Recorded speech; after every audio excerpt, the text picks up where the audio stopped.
আসসালামু আলাইকুম রহমতুল্লাহ। আমার কলেজের ভাই বোন সবাই কেমন আছি? আমরা স্যার গত ক্লাসেও মনে হয় আমরা কম্বাইন্ডলি ক্লাস নিয়েছিলাম। তো আইসিটি ক্লাসটা আমরা কম্বাইন্ডলি নিয়েছিলাম। আজকে হঠাৎ করে আমাদের মনে হলো যে না, ওই দিন আমরা পরিপূর্ণ সবকিছু দিতে পারি নাই। আজকে যতটুকু ল্যাকিং ছিল গত ক্লাস এবং আজকের ক্লাস, স্যার আমি মনে করি যে কোন স্টুডেন্ট যদি A to Z আমাদের ব্যাখ্যা যেভাবে আমরা করেছি প্রত্যেকটা প্রশ্নে, স্যার এতে করে আমার মনে হয় যে প্রত্যেকটা স্টুডেন্ট 10 মার্ক মনে হয় এমনি পাওয়ার কথা ইনশাআল্লাহ। 10 মার্কের মধ্যে 10-15 তে 10 মার্ক, কারণ 5টা মার্ক আসে স্যার আনকমন টপিক বা বিভিন্ন জায়গায় এলোমেলো করে আর কি। আবার কিছু কমন টপিকে অনেক সময় দিয়ে দেয়, বা হচ্ছে ক্লাস 6 7 8 9 10 এর কম্পিউটার বই থেকে বা তথ্য যোগাযোগ প্রযুক্তি বই থেকে দিয়ে দেয়। কিন্তু কথা হচ্ছে যেগুলো অনেক কঠিন, যে জায়গাগুলো থেকে সবসময় ন্যাচারালি কোশ্চেন ধরে, এই টাইপের কোশ্চেন অলরেডি আমরা 50% করাই দিচ্ছি।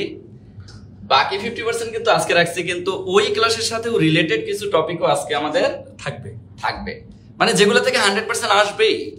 যেমন আমি কিন্তু 2 নম্বর কোশ্চেনে স্যার আউটপুট ডিভাইস রাখছি বা ইনপুট ডিভাইস রাখছি, রাখার পেছনে স্যার মূল রিজনই একটা, প্রতিবার এখান থেকে কোশ্চেন মাস্ট আসে, এটা কোনো মিস নাই, এখানে মিস নাই। এই জন্য ইনপুট ডিভাইস আউটপুট ডিভাইস সংখ্যা পদ্ধতিরও কিন্তু 2-3টা ম্যাথ রাখছি আমি, 2টা ম্যাথ রাখছি। আরেকটা হচ্ছে স্যার ওই যে বুলিয়ানের সূত্র, যে এই সূত্র থেকে তো প্রতি বছরই কোশ্চেন দেয়, হ্যাঁ ওটা মনে রাখার একটা কৌশল অবলম্বন করার জন্য ওখান থেকে আমি একটা কোশ্চেন রাখছি। তার মানে অল ওভার আজকে আমরা যে কোশ্চেন গুলো সলভ করলে 100% আমরা কম্পিউটারে একটা ভালো মার্ক অর্জন করতে পারবো। স্যার আমি আজকে 11 থেকে 20তম গ্রেডের একটা বই, মানে 2024 সালে যে পরীক্ষা হয়েছে এই বইটা ঘাটতেছিলাম, মানে আমাদের 11 থেকে 20তম গ্রেডের হাইলাইটসটাকে আমরা রিটেনে অনেক বেশি এক্সক্লুসিভ করার জন্য।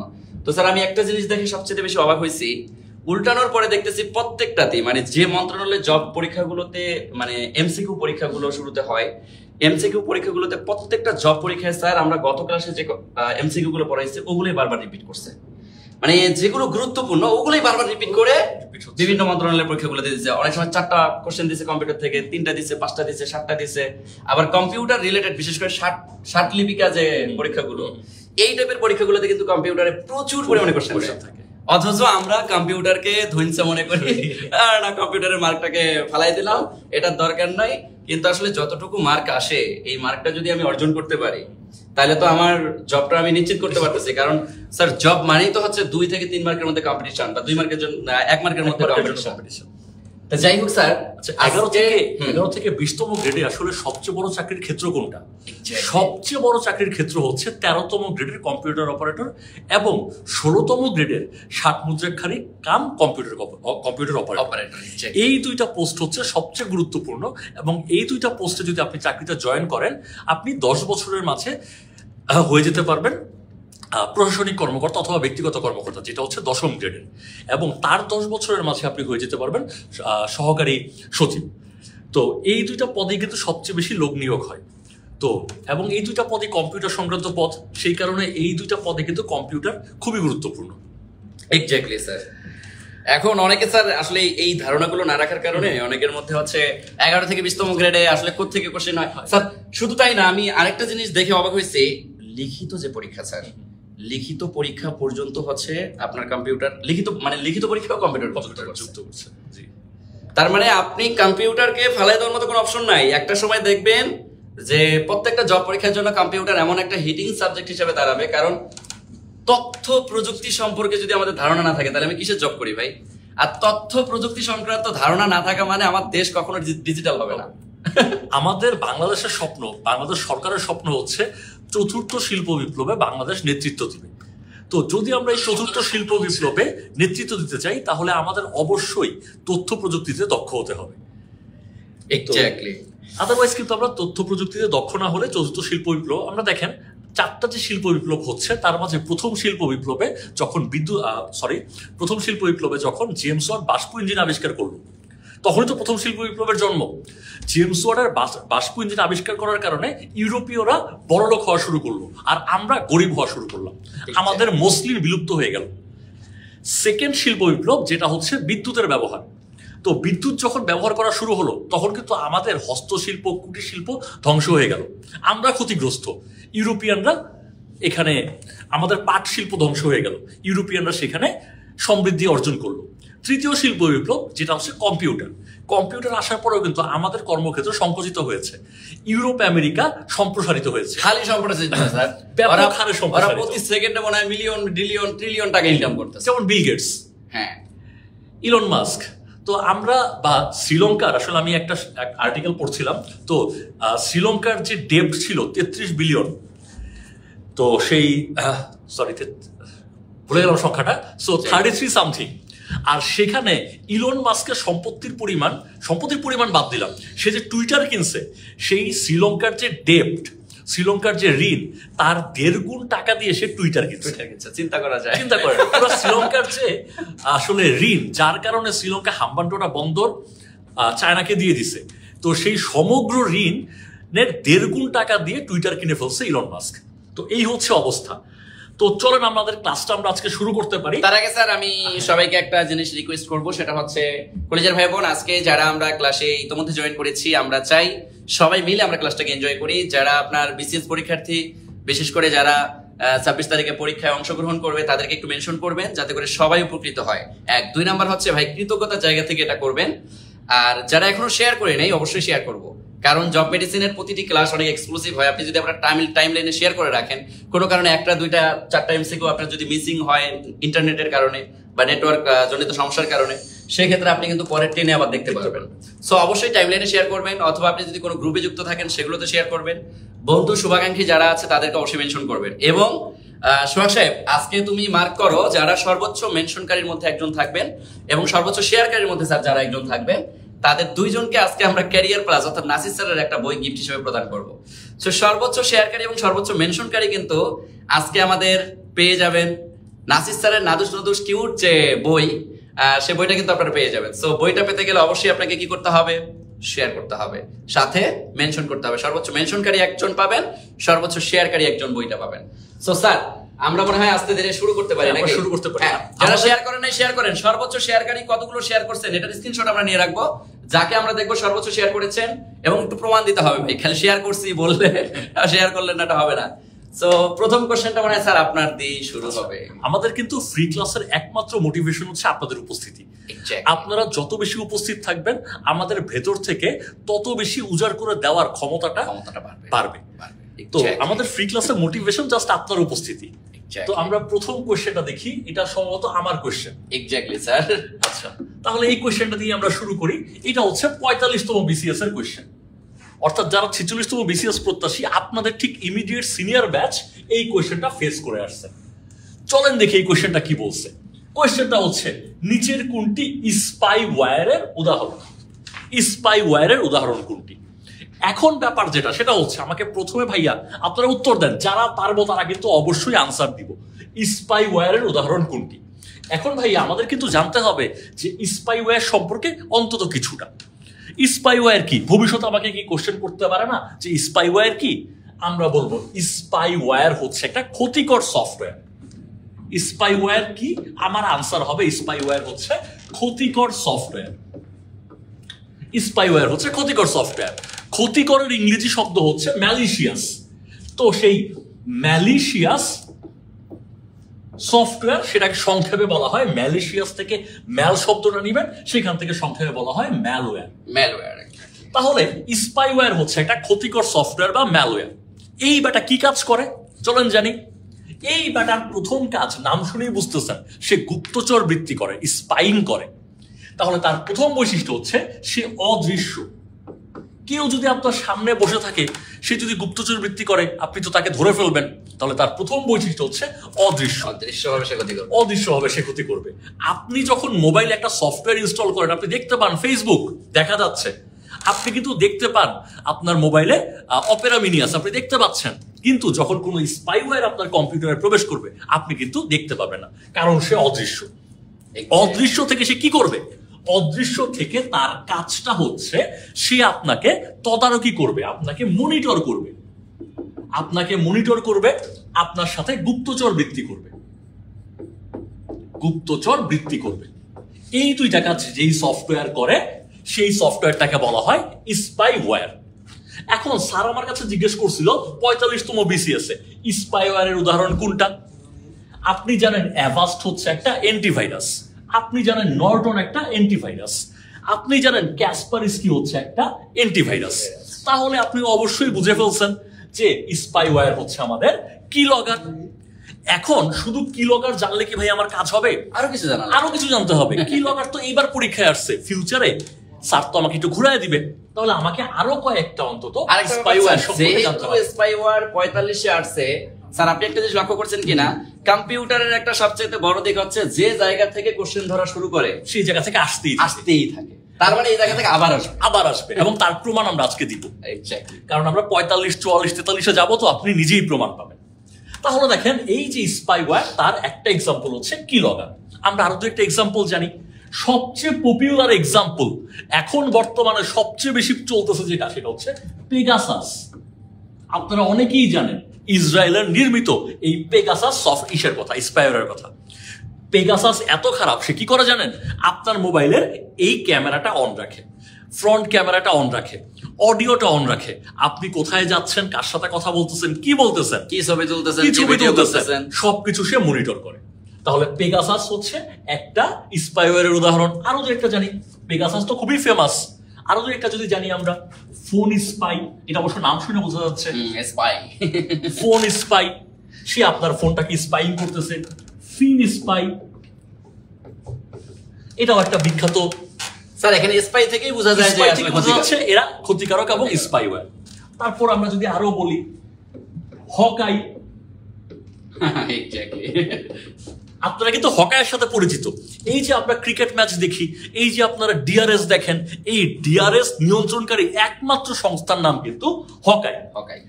আর কেউ কিন্তু ডিআরএস সার্ভিস দিতে পারে না। তো এই যে ডিআরএস সার্ভিস দিচ্ছে হকাই, এই হকাই কিন্তু একটা স্পাইওয়্যারেরও নাম। হকাই একটা স্পাইওয়্যারেরও নাম। তারপর আরেকটা যদি লিখি, সেটা হচ্ছে হান্টবার। হান্টবার হচ্ছে আরেকটা স্পাইওয়্যারের নাম। তো যেখান থেকে স্যার কোশ্চেন করতে পারে সবগুলো নামই লিখে দিছি। এর বাইরে থেকে স্যার কোশ্চেন করতে পারবে না। কেন? কারণ স্যার যেহেতু 45-এ আসছে স্যার, আমার কথা হচ্ছে যদি কোনো কারণে স্যার 46-এ মিস করেও 47-এ গিয়ে এই উদাহরণ আরেকটা মিস করবে না। কেন? কারণ যেখান থেকে কোশ্চেন ধরে ওখান থেকে আসতেই থাকে।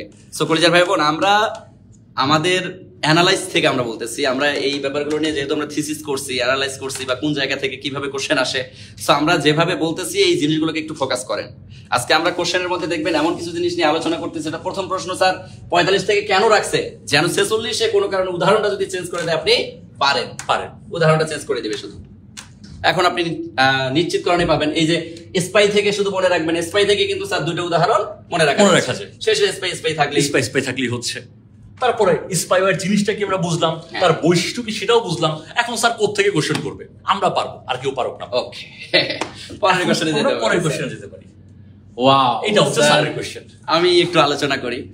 আচ্ছা স্যার, প্লটার কোন ধরনের ডিভাইস? ন্যাচারালি স্যার আমি আপনাকেই কোশ্চেন করতেছি, এই যে কোন ধরনের ডিভাইস, বেসিক্যালি এই ডিভাইসগুলো আমরা বলি ইনপুট হতে পারে, আউটপুট হতে পারে, অথবা ইনপুট আউটপুট উভয়ই হতে পারে। এখন স্যার কথা হচ্ছে, এই ইনপুট আউটপুট ডিভাইস থেকে এখন পর্যন্ত কোশ্চেন মিস করছে এরকম মনে হয় কোনো বিসিএস নাই। 35 থেকে 45 পর্যন্ত কোনো বিসিএস মিস নাই। ইনপুট ডিভাইস, আউটপুট ডিভাইস বা উভয়। এখান থেকে কোশ্চেন হয় ইনপুট থেকে দিবে, নাহলে ইনপুট আউটপুট থেকে দিবে, নাহলে আউটপুট থেকে দিবে। তার মানে বুঝতে পারছেন? তাহলে আমি এখানে জাস্ট প্লটার দিয়ে আপনাকে বুঝাইছি যে প্লটার কোন ধরনের ডিভাইস, এটা আপনারা অনেকে মুখস্থ করছেন। এখন মুখস্থ করে আপনারা অনেকেই বলবেন এটা আউটপুট ডিভাইস, অথবা আবার জানা না থাকলে ইনপুট ডিভাইস, অথবা আপনি বলবেন কোনটি নয়। যাই হোক, এক্সেট্রা এক্সেট্রা, আপনার একটা ধারণা চলে আসতে পারে। তো স্যার আপনি একটু এই দিকে আসেন, আমি একটু একটা উদাহরণের মাধ্যমে ওদেরকে সবাইকে একটু বুঝাই দেই যে স্যার যদি আউটপুট ডিভাইস আমরা মনে রাখার একটা কৌশল শিখি তাহলে কেমন হয়। মনে করেন একজন এসপি এবং একজন এমপি, এরা তো স্যার নিতান্তই ভিআইপি মানুষ। যেহেতু ভিআইপি মানুষ, তাহলে এরা কি করবে? এরা ফোনে হেডফোন লাগাবে। ফোনে কি লাগাবে স্যার? হেডফোন লাগাবে। তাই হেডফোন লাগিয়ে ভিআইপি সাজবে। ফোনে হেডফোন লাগিয়ে ভিআইপি সেজে জিমেইল চেক করবে। কারণ তাদের যত তথ্য তারা জিমেইলে দেখবে, জিমেইল চেক করলেই তারা সকল ক্রাইম করতে পারবে, কারণ এসপি দের কাজ কি আর এমপি দের কাজ কি, এদের কাজ কি যেন তেন কাজ না স্যার। এখানে আমরা দেখতে পাচ্ছি এই জায়গার মধ্যে যতগুলো কন্ডিশন এগুলো সবগুলোই এক একটা আউটপুট নির্দেশ করবে। যেমন স্যার আমরা যদি শুরুতেই বলি এই যে এসপি এর প্রথমে আমরা এস পাইলাম, এস দ্বারা আমরা কি বলতেছি, বা সরি এমপি বলতে পারি, সরি এসপি না, এমপি তো আছে, এসপিও আছে, এসপিও বলতে পারি আমরা, এমপিও বলতে পারি। তাহলে এস দিয়ে আমরা স্পিকার বলতে পারি, কি বলতে পারি, স্পিকার বলতে পারি। তাহলে স্পিকার একটা কি ডিভাইস স্যার, আউটপুট ডিভাইস। নিতান্তই আমি যতগুলো বলতেছি এগুলো সবই হচ্ছে আউটপুট ডিভাইস। স্যার পি থেকে কি বলতে পারি, প্লটার, প্লটার বলতে পারি। তাহলে এখানে কি আছে স্যার, প্লটার, প্লটার আছে। তাহলে প্লটার কি device, output device, output device. Sir M থেকে আমরা কি বুঝতে পারি স্যার, মনিটর, মনিটর বলতে পারি। মনিটর বলতে তারপরে আমরা পি থেকে আবার কি বলতে পারি, প্রিন্টার বলতে পারি, প্রিন্টার বলতে পারি। এক্স্যাক্টলি, কারণ এখানে যেহেতু আমি প্লটার নিছি তাহলে এখানে আমি প্রিন্টার নিতে পারি। এবং আমরা দেখতেছি হেডফোন, এটা নিজেই একটা কি আউটপুট ডিভাইস, নিজে একটা আউটপুট ডিভাইস। এরপরে sir V, visual display unit, visual display unit এটাও একটা কি device, output device, output device. I থেকে আমরা কি বলতে পারি স্যার, আই থেকেও কিন্তু আমরা একটা জিনিস বলতে পারি, সেটা কি না, আই থেকে মনে হয় না কোনো কিছু আসবে, তবে পি থেকে আসবে। পি থেকে আমরা কি বলতে পারি স্যার, পি থেকে কিন্তু আমরা প্লটার বলতে পারি, আরো তো অলরেডি আমরা বলে দিচ্ছি, তো অলরেডি আসছে। পি এর মানগুলো অলরেডি আমরা জানি, প্রিন্টার হতে পারে, তারপরে প্লটার হতে পারে, এগুলো আমরা জানি। কিন্তু স্যার এই যে জিমেইল, জিমেইলের এখানে স্যার আমরা এম দেখতেছি, এই যে এম, জিএম, এই জিমেইলের এম থেকে কিন্তু আমরা মাইক্রোফোনটা ব্যবহার করতে পারি। এই যে মাইক্রোফোন যেটা, এটাও কিন্তু আমাদের কি মাইক্রোফিস যেটাকে আমরা বলি, মাইক্রোফিসটাও কি একটা আউটপুট ডিভাইস, মাইক্রোফিসটাও একটা আউটপুট ডিভাইস। তা এরকম কন্ডিশন মেনটেন করে এখানে বেসিক্যালি স্যার যে জিনিসগুলো আসে, স্ক্যানার আসে, প্লটার আসে, আমরা এটাকে বলতে পারি মাইক্রোফোন, মাইক্রোফিস বলতে পারি। তারপরে এখানে আমরা প্রিন্টার বলতে পারি, মনিটর, হ্যাঁ মনিটর বলতে পারি, এম থেকে মনিটর বলতে পারি। এগুলো সবগুলো কি ডিভাইস, আউটপুট ডিভাইস। এক কথায় এখানকার সংক্রান্ত যতগুলো জিনিস দেখতেছি আমরা সবগুলোকেই আমরা আউটপুট ডিভাইস বলতে পারি। কথা বুঝতে পারছেন? এছাড়াও আপনারা আরেকটা কাজ করতে পারেন, সেটা হচ্ছে আরে হেডফোন লিখছি না, হেডফোন, যাই হোক বলছি তো ঠিকই, হেডফোন ইংলিশে লেখেন না, হেডফোন, PHON, হেডফোন। হেডফোন নিজেও একটা কি স্যার, আউটপুট ডিভাইস। যাই হোক, তাইলে আমরা এখানে যতগুলো জিনিস জানলাম এগুলো সবগুলোই কি আউটপুট ডিভাইস। স্যার ইনপুট ডিভাইসের আমি আরেকটা এমসিকিউ রাখছি, ওটা মনে রাখার আরো একটু কৌশল আছে। সেটা হচ্ছে MS ধোনি BMW গাড়িতে চড়ে জকিং শেষে স্যুপ খেয়ে রেস্ট নেয় বা আদার্স এক্সেট্রা যাই করুক না কেন, এই যে MS ধোনি যতগুলো কথা বললাম, BMW গাড়িতে চড়ে, এগুলো প্রত্যেকটা ওয়ার্ডের সাথে কিন্তু ইনপুট ডিভাইস যুক্ত আছে। তো আমরা একটু পরে এটার উদাহরণ নিয়ে আরো কথা বলবো, একটা একটা করে আমরা শিখি। যাই হোক স্যার, এখানে আর আমরা কোনো আলোচনা করতেছি না। তাহলে প্লটার কি device, output device, output device. আমি যদি একটু বলি, এখানে আপনাকে যদি বলে সবচেয়ে সুন্দর, সবচেয়ে ভালো প্রিন্ট কোন প্রিন্টারে হয়, এক্স্যাক্টলি সেটা কিন্তু অবশ্যই প্লটার, প্লটার হবে। প্লটারও এক ধরনের প্রিন্টার, সবচেয়ে বেস্ট প্রিন্ট, খরচটা বেশি হবে আসলে, কিন্তু সবচেয়ে বেস্ট কোয়ালিটির প্রিন্ট, একদম কলম দিয়ে সুন্দর হাতের লেখার মতো আপনি পাবেন এই প্লটারে। আর যদি প্লটারকে বাদ দেন তাহলে লেজার প্রিন্টার সবচেয়ে ভালো কোয়ালিটির। এক্স্যাক্টলি। স্যার আমরা পরের কোশ্চেনে যাই, কারণ আমাদের অনেকগুলো কোশ্চেন এটা আশা করি সবাই পারবে।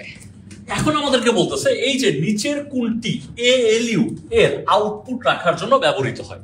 45তম BCS এর কোশ্চেন, নিচের কোনটি আলু মানে কি, অ্যারিথমেটিক লজিক ইউনিট এর আউটপুট রাখার জন্য ব্যবহৃত হয়। এখন কোশ্চেন হচ্ছে আলু বেটা থাকে কোথায়? কম্পিউটারের যে ব্রেইন, কম্পিউটারের ব্রেইনটাকে বলা হয় প্রসেসর, কম্পিউটারের ব্রেইনকে বলা হয় প্রসেসর। এই প্রসেসরের আবার তিনটা অংশ। প্রথম অংশের নাম হচ্ছে আলু মানে কি, এটা হচ্ছে arithmetic logic unit, arithmetic logic unit, বা বাংলায় বলতে পারেন বীজগাণিতিক যুক্তি ইউনিট, যৌক্তিক ইউনিট, হ্যাঁ বীজগাণিতিক যৌক্তিক ইউনিট, যৌক্তিক একক, বাংলাই বলি সব বাংলা, বীজগাণিতিক যৌক্তিক একক। তারপর আমার প্রসেসরে থাকে কি কন্ট্রোল ইউনিট, যে নিয়ন্ত্রণ করে, এটাকে আমরা বলতে পারি নিয়ন্ত্রণ একক, নিয়ন্ত্রণ একক। তারপরে আমাদের থাকে প্রসেসরের পার্সোনাল মেমোরি, প্রসেসরের পার্সোনাল মেমোরি।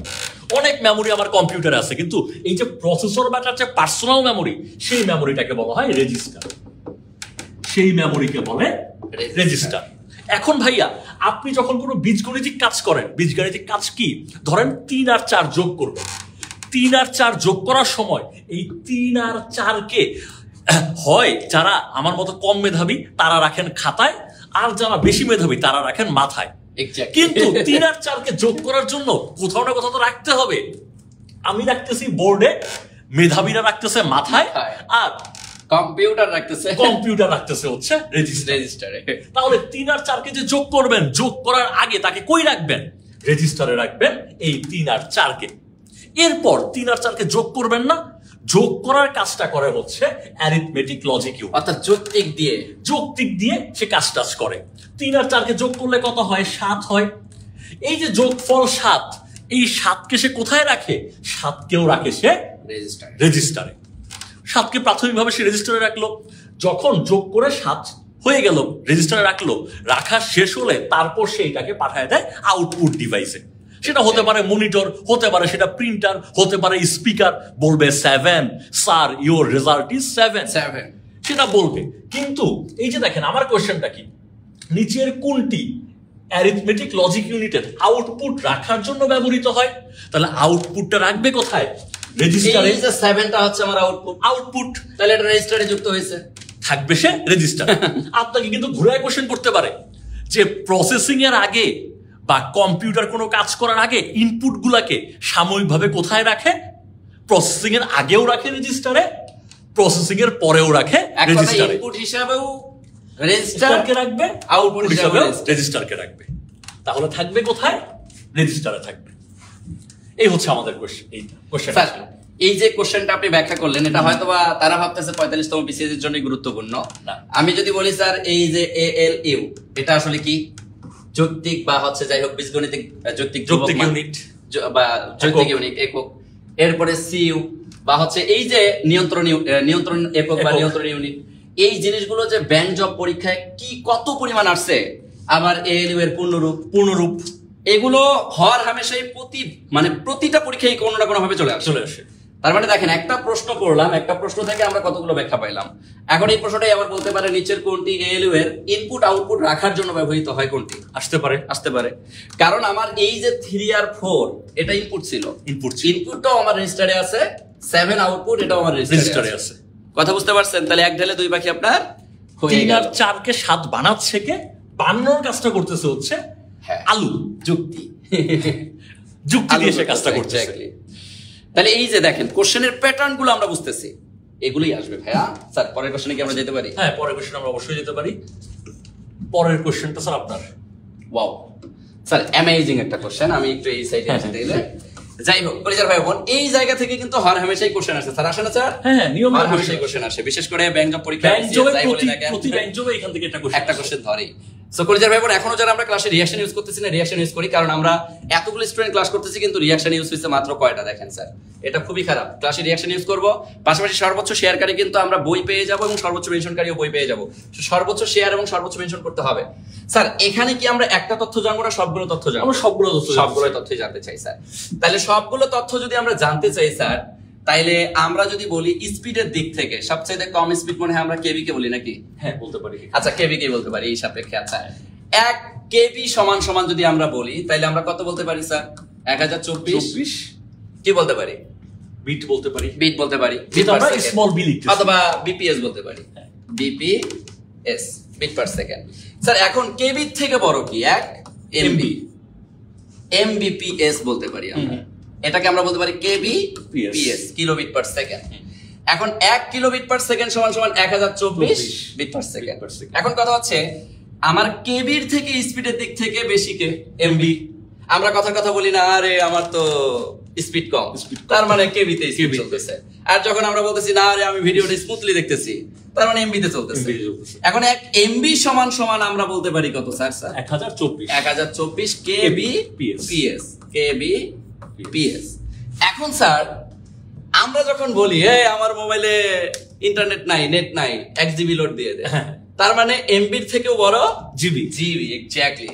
তাহলে আমরা এখানে বলতে পারি GB PS, gigabit per second. তাহলে 1 জিবি সমান সমান কত এমবি? আমরা এটা হরহামেশাই বলি 1024 এমবি।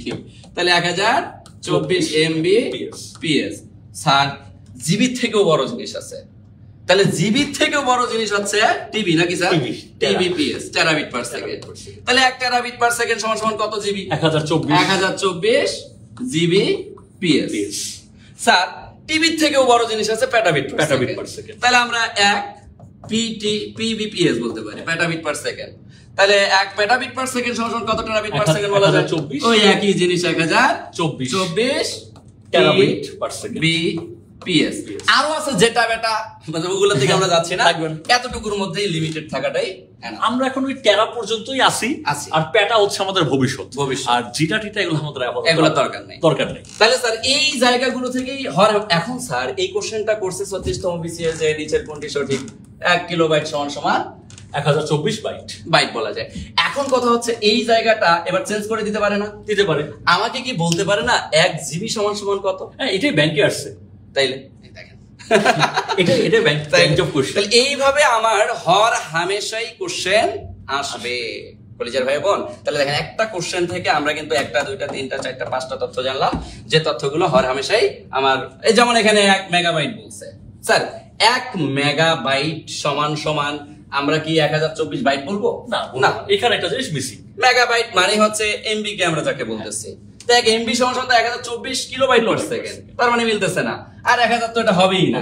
1 মেগাবাইট সমান সমান 1000 তো জীবনও না। 1024 যেগুলো সেগুলোর দিকে আমরা একটু ফোকাস করতে পারি। তার মানে আমাদের রাইট হচ্ছে ক নাম্বার। খুবই সিম্পল কোশ্চেন। স্যার এখানে আর কোনো কিছু বলার আছে? এনাফ। ওকে, তাহলে স্যার আমরা পরের কোশ্চেনে যাইতে মনে হয় পারি। হ্যাঁ, পরের কোশ্চেনে যাওয়া যায়। ওয়াও স্যার, আপনার কোশ্চেন।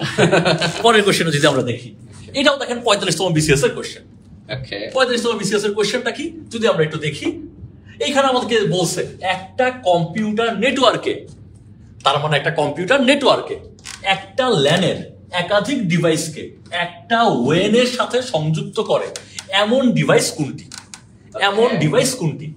এখন এই কোশ্চেনটা খুব ভালোভাবে বুঝতে হবে, কারণ এই কোশ্চেনের আনসারটা 45তম বিসিএস এর পরে অনেক টিচার, অনেক কোচিং সলিউশনটা কিন্তু ভাইয়া ভুল দিছে। এরপর আমি যখন সঠিক উত্তর দিচ্ছি তখন সবাই আমাকে ফোন দিচ্ছিল, যাক সেটা বলবো না। এখন আমাদের কিন্তু ক্লিয়ারলি যদি আমরা না বুঝি তাহলে কিন্তু ভাইয়া ভুল হয়ে যাবে। আমাদের ক্লিয়ার কনসেপ্ট থাকতে হবে।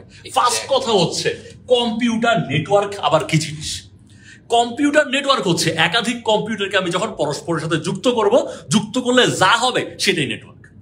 তাহলে এই যে দেখেন আমরা একাধিক কম্পিউটারকে পরস্পরের সাথে যুক্ত করলাম, একাধিক কম্পিউটারকে পরস্পরের সাথে যুক্ত করলে যা হইছে সেই ব্যাটার নামই নেটওয়ার্ক।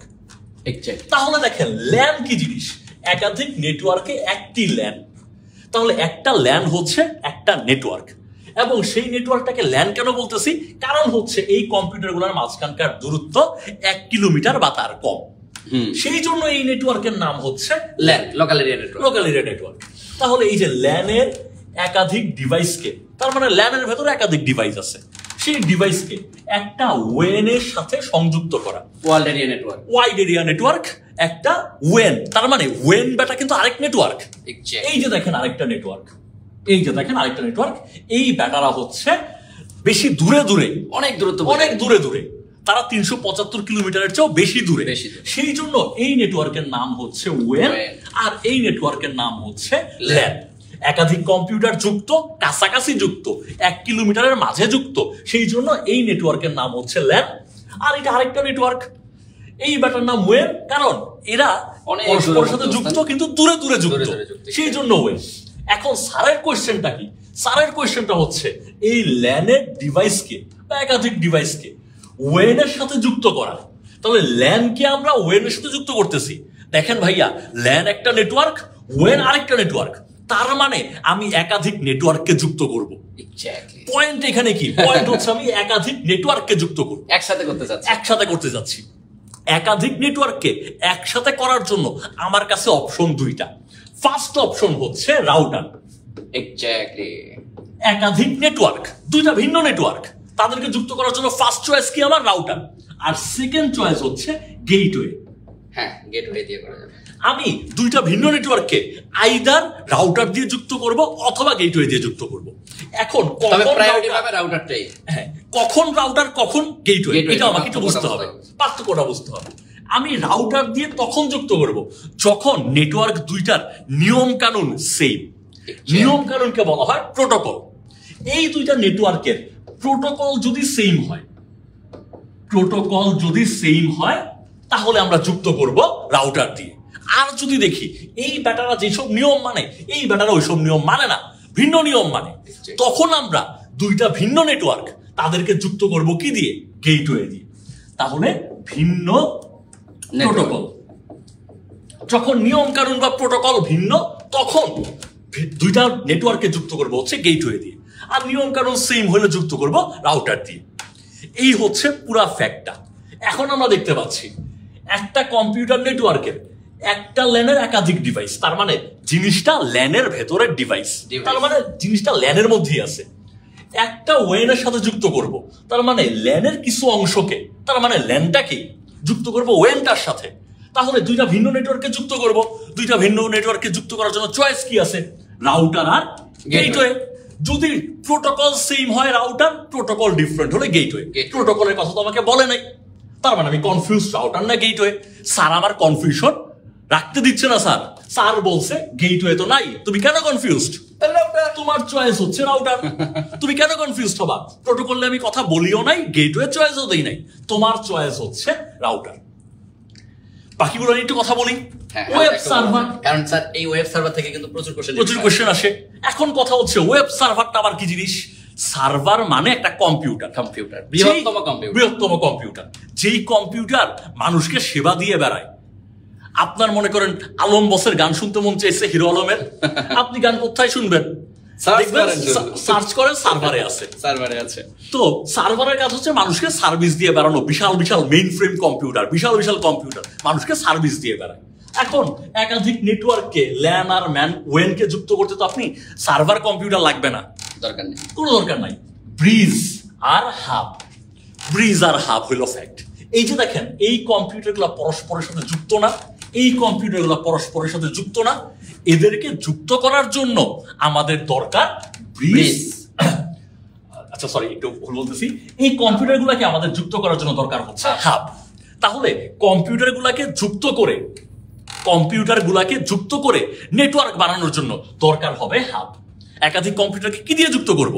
আমি কি এই কম্পিউটার থেকে তার এনে ঘেরো দিব? ঘেরো তো আর দিব না। যেই জিনিস দিয়ে যুক্ত করব, যেই মাল্টিপ্লাগের মতো জিনিস দিয়ে যুক্ত করব, ওই ব্যাটার নাম হচ্ছে হাব। তারপরে আসেন ব্রিজের কাছে। একই নেটওয়ার্কের ভিন্ন ভিন্ন অংশকে যুক্ত করব আমরা ব্রিজ দিয়ে। যেমন মনে করেন আমরা এখন আছি জব মেডিসিন মিরপুর শাখায়, আমার কাছে 4-5টা কম্পিউটার আছে, এই কম্পিউটারগুলো যুক্ত। আবার আমাদেরই আছে জব মেডিসিনের রংপুর শাখা। স্যার রংপুর শাখা টি শার্ট পরে আসছেন, তো আমাদেরই আছে জব মেডিসিনের রংপুর শাখা, সেখানেও 4-5টা কম্পিউটার আছে। এখন দেখেন আমাদের 4-5টা কম্পিউটার, মিরপুরের 4-5টা কম্পিউটার আর রংপুরের 4-5টা কম্পিউটার, তারা কিন্তু একই নেটওয়ার্কের ভিন্ন অংশ। আমার কম্পিউটার গুলো জব মেডিসিনের, ওদের কম্পিউটার গুলো জব মেডিসিন, একই নেটওয়ার্ক কিন্তু ভিন্ন অংশ। একই নেটওয়ার্কের ভিন্ন অংশকে যুক্ত করা হয় ব্রিজ দিয়ে। একই নেটওয়ার্ক কিন্তু ভিন্ন ভিন্ন জায়গায়, তাদেরকে যুক্ত করবো কি দিয়ে? ব্রিজ দিয়ে। ভিন্ন ভিন্ন নেটওয়ার্ক, তাদেরকে যুক্ত করবো কি দিয়ে? তাদেরকে যুক্ত করবো আমরা হয় রাউটার দিয়ে, না হলে গেটওয়ে দিয়ে। যাদেরকে যুক্ত করতেছি নেটওয়ার্ক গুলা যদি সেম প্রোটোকলে হয় তাহলে রাউটার, প্রোটোকল বা নিয়ম কানুন, নিয়ম নীতি ভিন্ন হলে আমরা যুক্ত করব গেটওয়ে দিয়ে, আর কম্পিউটার গুলাকে যুক্ত করব হাব দিয়ে। তারপর কমপ্লিট ব্যাপারগুলো এখান থেকে এই যে নেটওয়ার্ক ডিভাইস, এই নেটওয়ার্ক ডিভাইস থেকে যে কি পরিমাণ কোশ্চেন আসে এটা বলা বাহুল্য। হ্যাঁ, প্রচুর কোশ্চেন আসে। আমি মনে করি যে নেটওয়ার্ক ডিভাইস থেকে এবার আপনারা যারা 46 পরীক্ষা দিবেন এখান থেকে আরো একটা মার্ক কমন পাবেন। এবং স্যার যেভাবে ব্যাখ্যা দিল আমার কাছে কেন জানি মনে হচ্ছে হয় এবার ব্রিজ চলে আসতে পারে অথবা হাব চলে আসতে পারে, ওয়েব সার্ভারে চলে আসতে পারে। কারণ ওয়েব সার্ভার মানে হচ্ছে একটা বৃহত্তম কম্পিউটার যেখানে হচ্ছে সব ধরনের তথ্য জমা থাকে। আপনি সার্চ দেওয়া মাত্রই যে তথ্যগুলো পেয়ে যান এগুলো কোত্থেকে আসে? ওয়েব সার্ভার থেকে, সব ওয়েব সার্ভার থেকে আসে। বুঝতে পারছেন? সো এই জিনিসগুলো হচ্ছে। এছাড়াও স্যার ওয়েব সার্ভার নিয়ে আমরা আরেকটু হালকা একটু ব্যাখ্যা দিতে পারি। যেমন স্যার মনে করেন এটা একটা ওয়েব সার্ভার, এখন এটা একটা ক্লায়েন্ট। একটা ক্লায়েন্ট যখন ওয়েব সার্ভারকে বলবে যে আমার কিছু তথ্য দরকার, তখন এই যে বলা জিনিসটা কিসের মাধ্যমে আসবে?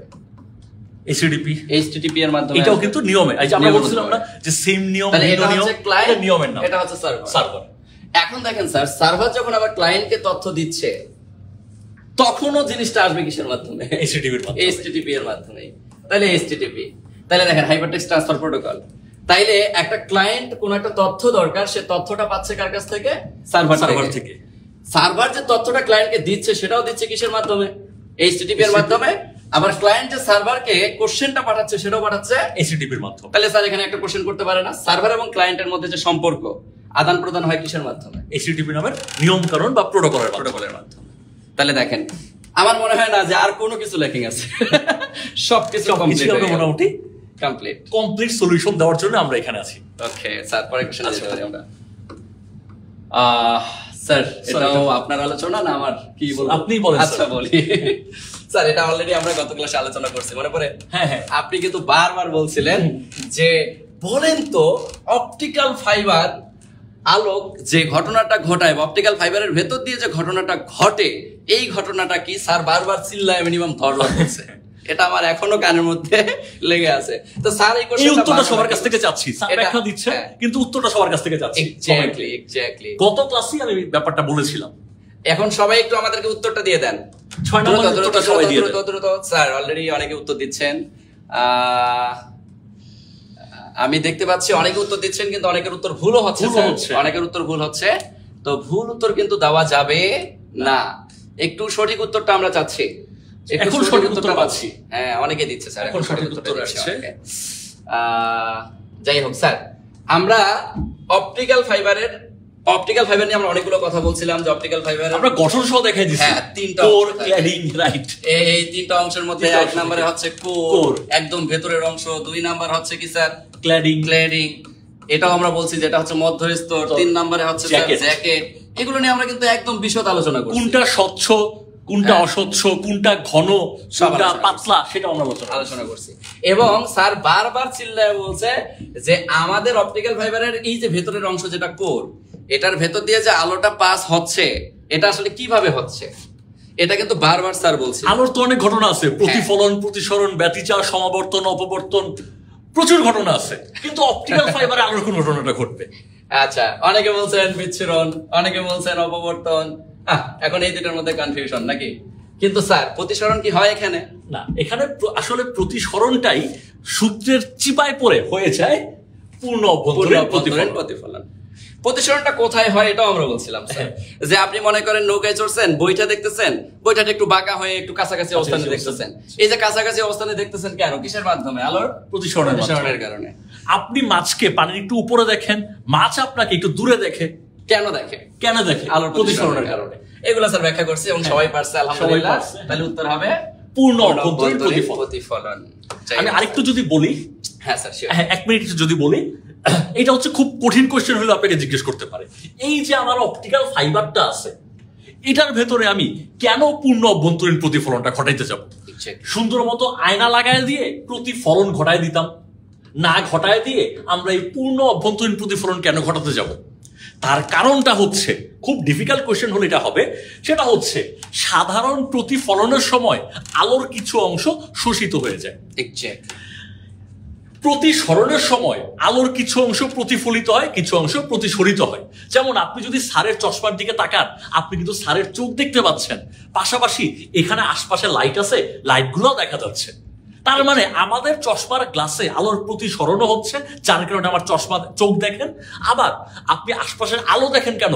আলোর প্রতিফলন হচ্ছে, এট দ্য সেম টাইম হয়। কিন্তু পূর্ণ অভ্যন্তরীণ প্রতিফলনে আলোর 100% প্রতিফলিত হয়। আমি যে ইনফরমেশন এখানে দিব ঠিক 100% সেই ইনফরমেশন বের হয়ে আসবে। এই জন্যই সেই ইনফরমেশন নিয়ে যায় আলোর গতিতে এবং কোন প্রকারের কোন ইনফরমেশন এখানে অ্যাটিনিউয়েশন হয় না, এখানে শোষণ হয় না, নষ্ট হয় না। কিন্তু স্যার কম বেশি তো হয় অন্য কেবলগুলোতে যেমন টুইস্টার পেয়ার কেবলের কথা বলি, কোয়েক্সিয়াল কেবলের হয়, এগুলোতে কিন্তু যাই হোক কিন্তু এখানে হয় না। আমরা এত এটার ব্যাখ্যাটা আশা করি, হ্যাঁ আমরা এত ওই ব্যাপারটা আসলে খুব ডিফিকাল্ট কোশ্চেন হলে হবে, এমনি হবে না।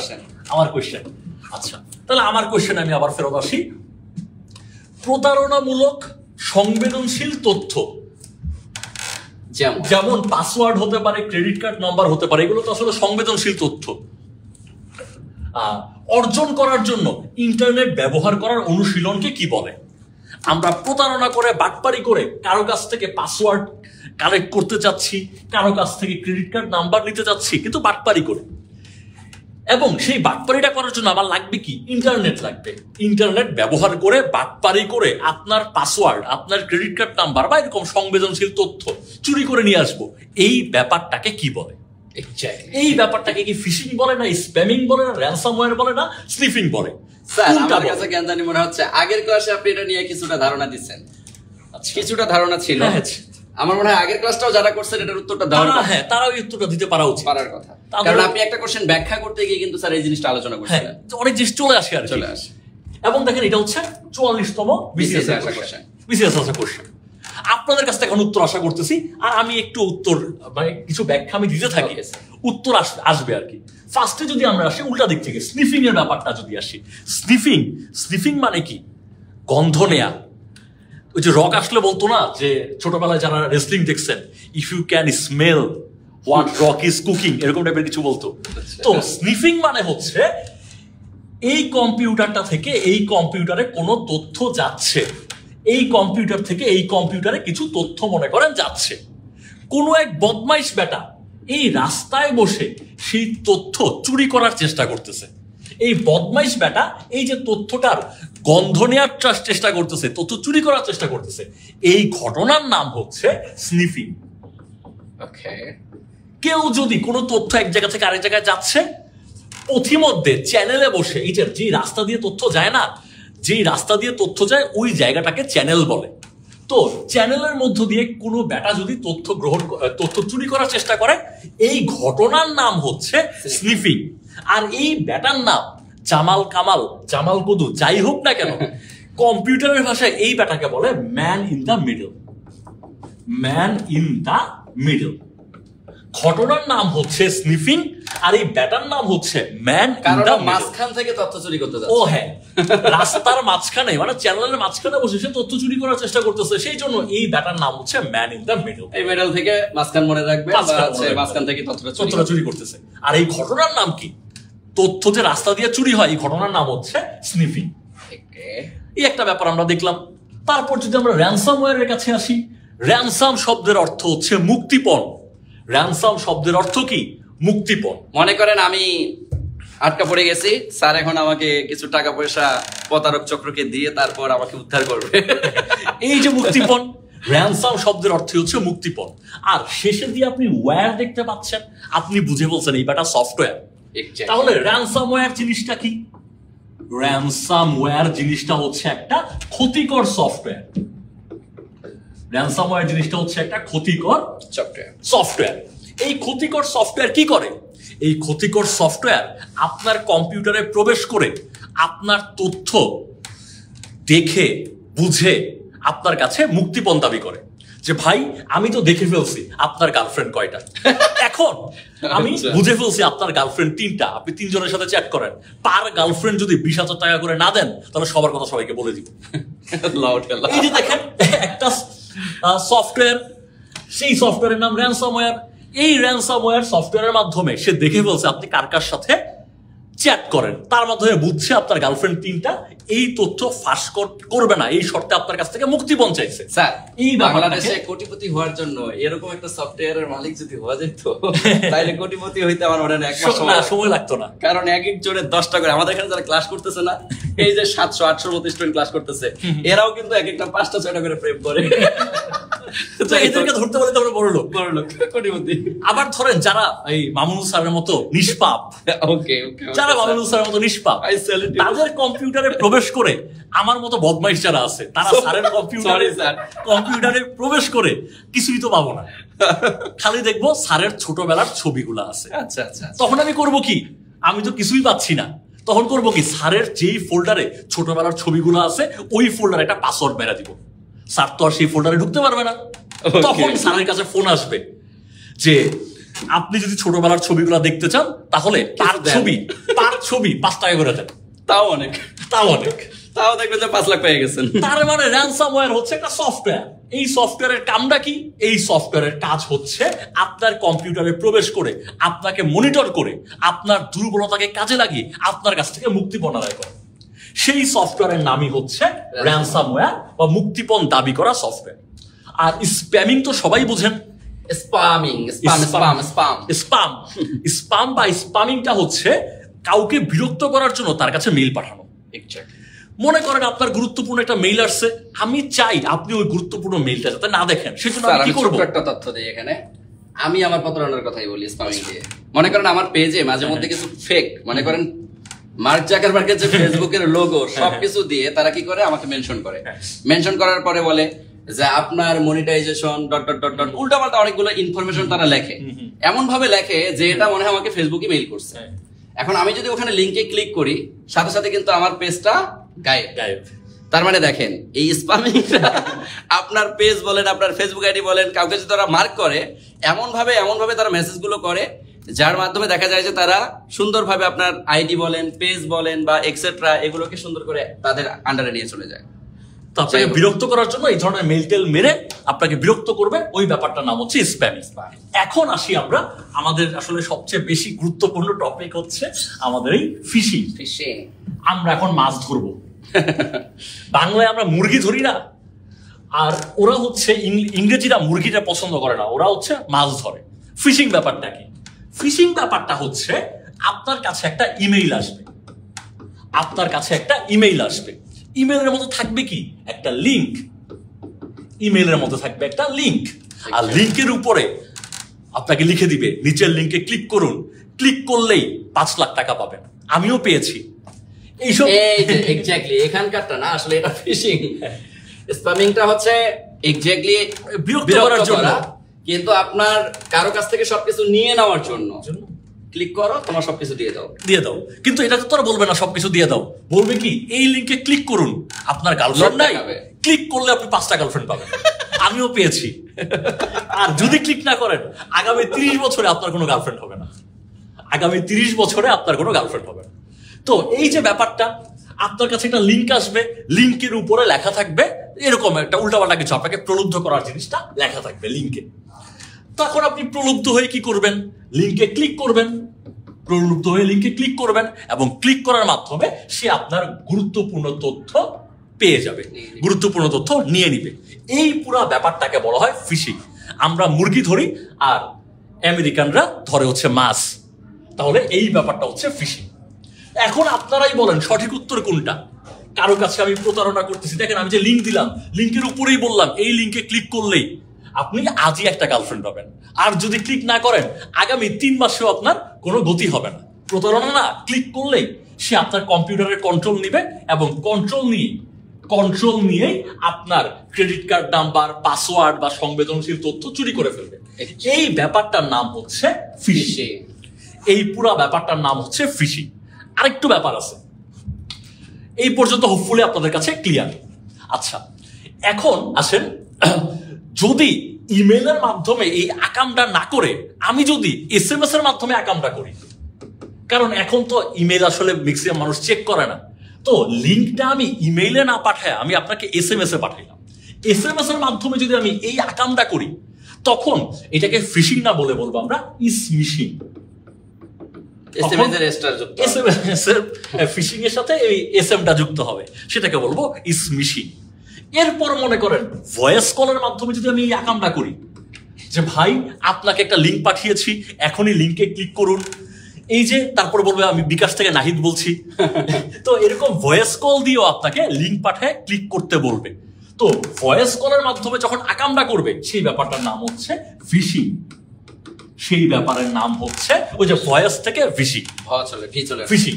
তাহলে সংবেদনশীল তথ্য প্রতারণা করে ওই যে লিংকের উপর এরকম বাটপারি করে যখন আপনাকে দিয়ে ক্লিক করাবে, ক্লিক করে আপনার পাসওয়ার্ড নাম্বার হইতে পারে, ক্রেডিট কার্ড হইতে পারে, আর অনেক তথ্য হইতে পারে। ওরা দেখেন সংবেদনশীল তথ্য যেমন এরাই হবে এমন আরো তথ্য হইতে পারে, আপনার বান্ধবীর ছবি হইতে পারে, এরকম অনেক তথ্য হইতে পারে।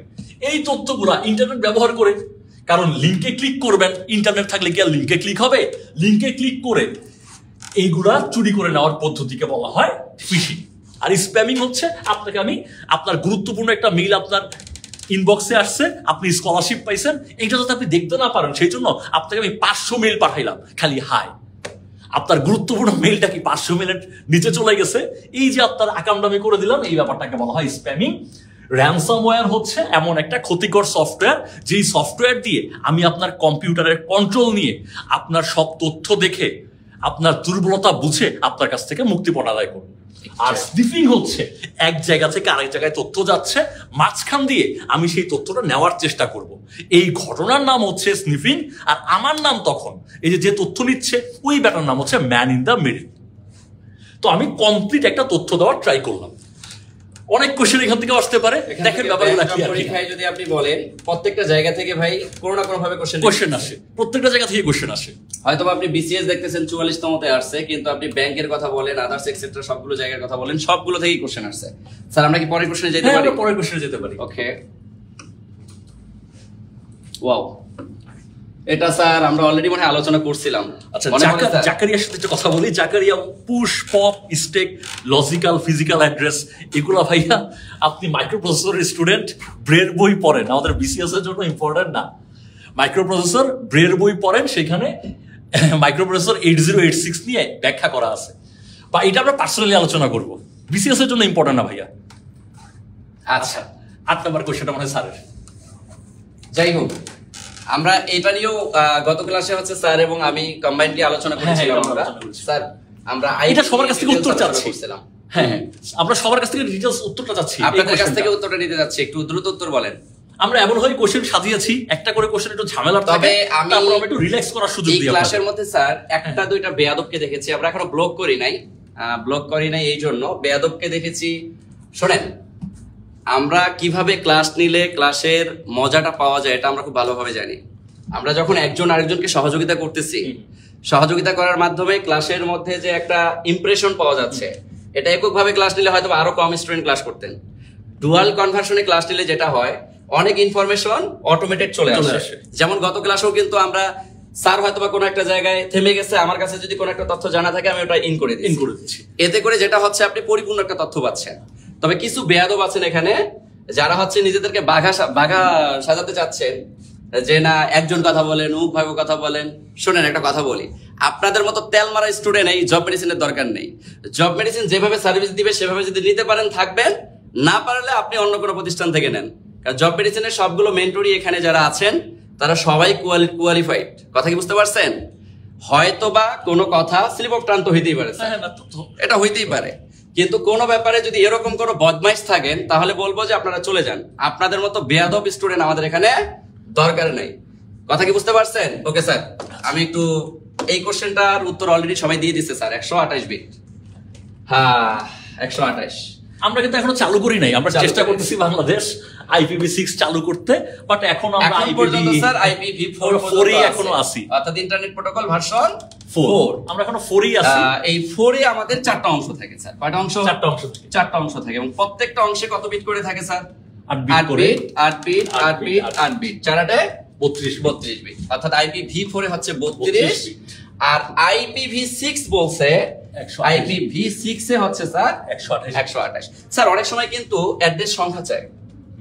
অ্যাড্রেস সংখ্যা যখন চাবে, কথার কথা IPv4 এর অ্যাড্রেস সংখ্যা যখন আমার চাবে, তখন আমি কি করব? এই অ্যাড্রেস সংখ্যা যদি চায় তখন আপনারা 2 to the power n হচ্ছে এটার ফর্মুলা, তা n এর মানটা হবে তার বিট সংখ্যা। তাহলে n এর উপরে আমরা কত দিতে পারি স্যার? 32 দিতে পারি।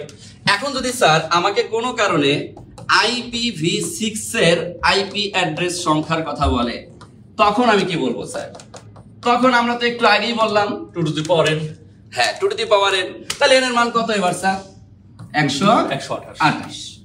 কথা কি বুঝতে পারছেন? তাহলে এখান থেকেও কিন্তু স্যার কোশ্চেন আসতে পারে, কারণ আমার এবার বলছে IPv4 এর বিট কত? 32, IPv6 এর কত? 128। কিন্তু এবার আমাকে বলতেছে IPv4 এর অ্যাড্রেস সংখ্যা কত? তাহলে টোটাল অ্যাড্রেস সংখ্যা হচ্ছে 2 to the power 32। কথা বুঝতে পারছেন? অথবা IPv6 এর অ্যাড্রেস সংখ্যা হচ্ছে 2 to the power 128। এগুলো কিন্তু প্রচুর পরিমাণে আসে ভাইয়া। কথা বুঝতে পারছেন? তাহলে এই জিনিসগুলো কিন্তু আমাকে জানতে হবে এবং বুঝতে হবে। সো স্যার, এটা নিয়ে আমরা মনে হয় না সময় আসলে, কারণ এটা অলরেডি আমরা আলোচনা করছি একবার, আর আলোচনা না করলেই বেটার। স্যার এটা আপনার কোশ্চেন। তো এখানে আমাদেরকে বলতেছে কি, দেখেন 44তম বিসিএস আমরা এই কোশ্চেনটা পাচ্ছি। এখানে কি বলা হচ্ছে? ইন্টারনেট যোগাযোগ ব্যবস্থায় হোস্ট নেমকে আইপি অ্যাড্রেসে অনুবাদ করে কে করে, এটা নিয়ে আমরা গত ক্লাসে অল্প করে বলেছিলাম আমরা অল্প করে বলেছিলাম, কারণ 45তম বিসিএস এর কোয়েশ্চেন, আচ্ছা 45তম বিসিএস এর কোয়েশ্চেন পরে আসি, আগে ব্যাপারটা আসলে বুঝি। 45তম বিসিএস এর এখান থেকে একটা কোয়েশ্চেন আসছে, সেটা আমরা বলবো। 43তম বিসিএস এও এখান থেকে কোয়েশ্চেন আসছে, 43, 44, 45 টানা 3 বিসিএস এখান থেকে কোয়েশ্চেন আসছে। ব্যাপারটা খুবই সহজ ভাইয়া, একটু মনোযোগ দিতে হবে, উল্টাপাল্টা কমেন্ট না করে মনোযোগ দিতে হবে ভাইয়া, তাহলেই আমাদের একমাত্র ফলপ্রসূ হবে ব্যাপারটা। এই যে ভাইয়া দেখেন, এইটা একটা কম্পিউটার, এই কম্পিউটারের মালিক হচ্ছে জ্যাক মামা, মানে ফেসবুক। এই কম্পিউটারের মালিক কে? ফেসবুক। এইটা মনে করেন আরেকটা কম্পিউটার, এই কম্পিউটারের মালিক হচ্ছে ইউটিউব, এইটার মালিক হচ্ছে ইউটিউব। দুইটাই রাখি, বোঝার জন্য দুইটাই এনাফ। তো পৃথিবীতে যত কম্পিউটার আছে, সকল কম্পিউটারের পরিচয় হচ্ছে তার আইপি অ্যাড্রেস। তাহলে এই যে ফেসবুক, এই কম্পিউটারের ভেতরে আমাদের সবার ফেসবুক আইডিটা আছে।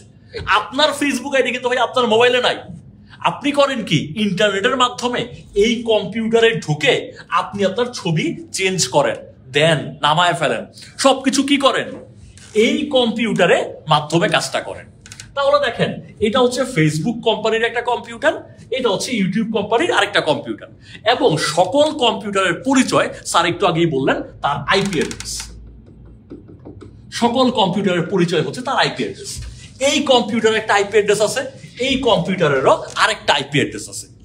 ওকে, এখন আমার কম্পিউটার মনে করেন এটা, এটা হচ্ছে আমার কম্পিউটার। এখন আমি যদি ইউটিউব কোম্পানির কম্পিউটারে প্রবেশ করতে চাই, আমার জানতে হবে এই আইপি অ্যাড্রেসটা, কারণ এই কম্পিউটারের পরিচয় তো আর ইউটিউব না, ইউটিউব তো কোম্পানির নাম। এই কম্পিউটারে প্রবেশ করতে চাইলে আমার জানতে হবে ইউটিউব কোম্পানির এই কম্পিউটারের আইপি অ্যাড্রেস। আমি যদি ফেসবুক কোম্পানির এই কম্পিউটারে প্রবেশ করতে চাই, আমাকে জানতে হবে এই আইপি অ্যাড্রেস। বাট আমাদেরকে এগুলো মনে রাখা সম্ভব? জীবনেও সম্ভব না। আমরা তখন কি করি, যদি আমি ইউটিউবে ঢুকতে চাই, তখন আমরা করি কি, আমার কম্পিউটারে গিয়ে আমরা লিখি youtube.com, youtube.com। এই যে আমি লিখতেছি youtube.com, এই ব্যাপারটা কি বলা হয়, হোস্ট নেম বা ডোমেইন নেম। আর .comটা হচ্ছে স্যার ডোমেইন প্রকৃতি। ওই ডোমেইন নেমের ভেতরে দুইটা অংশ থাকে। এই .comটা হচ্ছে টপ লেভেল ডোমেইন। এখন এই টপ লেভেল ডোমেইন আবার দুই প্রকার হইতে পারে, জেনারিক হইতে পারে, আবার কান্ট্রি কোড হইতে পারে। তো এটা হোক, পুরো জিনিসটা হচ্ছে হোস্ট নেম বা ডোমেইন নেম, একই জিনিস, দুইটা নাম। দুইটা নাম থাকে না, ওরকম দুইটা নাম। তাহলে আপনি আপনার মোবাইল থেকে যখন এই কম্পিউটারে ঢুকতে যাবেন, আপনার পক্ষে তো ভাইয়া মনে রাখা পসিবল নয় ওর আইপি অ্যাড্রেস। কয়টা আইপি অ্যাড্রেস আপনি মনে রাখবেন?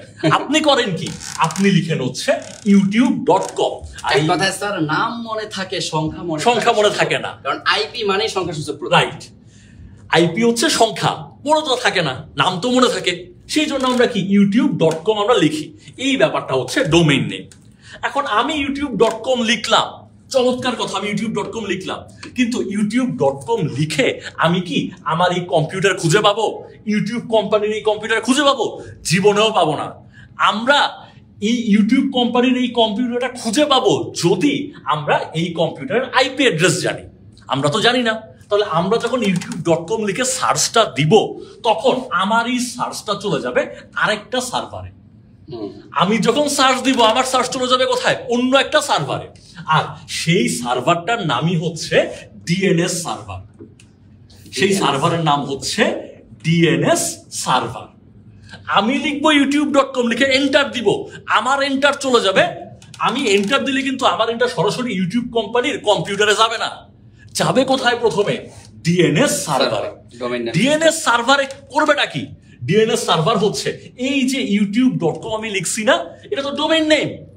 এই ডোমেইন নেম বা হোস্ট নেমকে এই ব্যাটা করবে কি, ডোমেইন হোস্ট নেম, এটা সংক্ষেপে বেরিয়ে দিলাম, হোস্ট নেম বা ডোমেইন নেমটাকে, একই জিনিস, দুইটা নাম, সে বানায় ফেলবে আইপি অ্যাড্রেস। তাহলে প্রথমেই চলে যাবে সে ডিএনএস সার্ভারে। ডিএনএস সার্ভারে যাওয়ার পরে সে youtube.com কে সে একটা আইপি অ্যাড্রেস বানায় ফেলবে।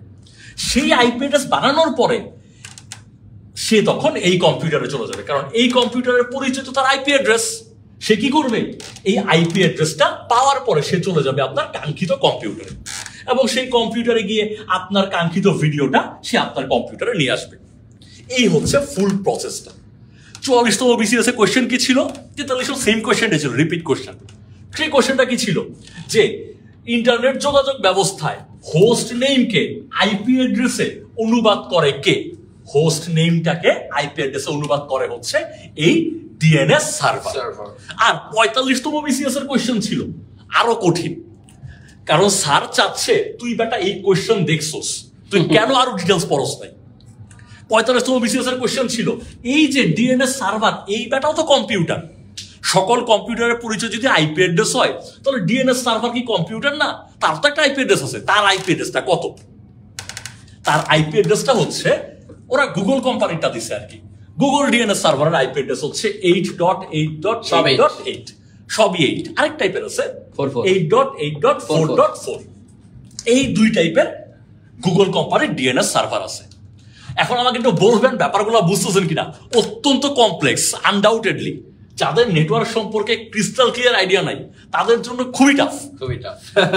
এখন আবার কথাগুলো বুঝতেছেন কিনা আমাকে একটু জানাবেন কমেন্টে। বুঝা যাচ্ছে কিনা আমাকে একটু জানাবেন। Definitely tough. আমি আরেকবার একটু বলি 1 মিনিটে।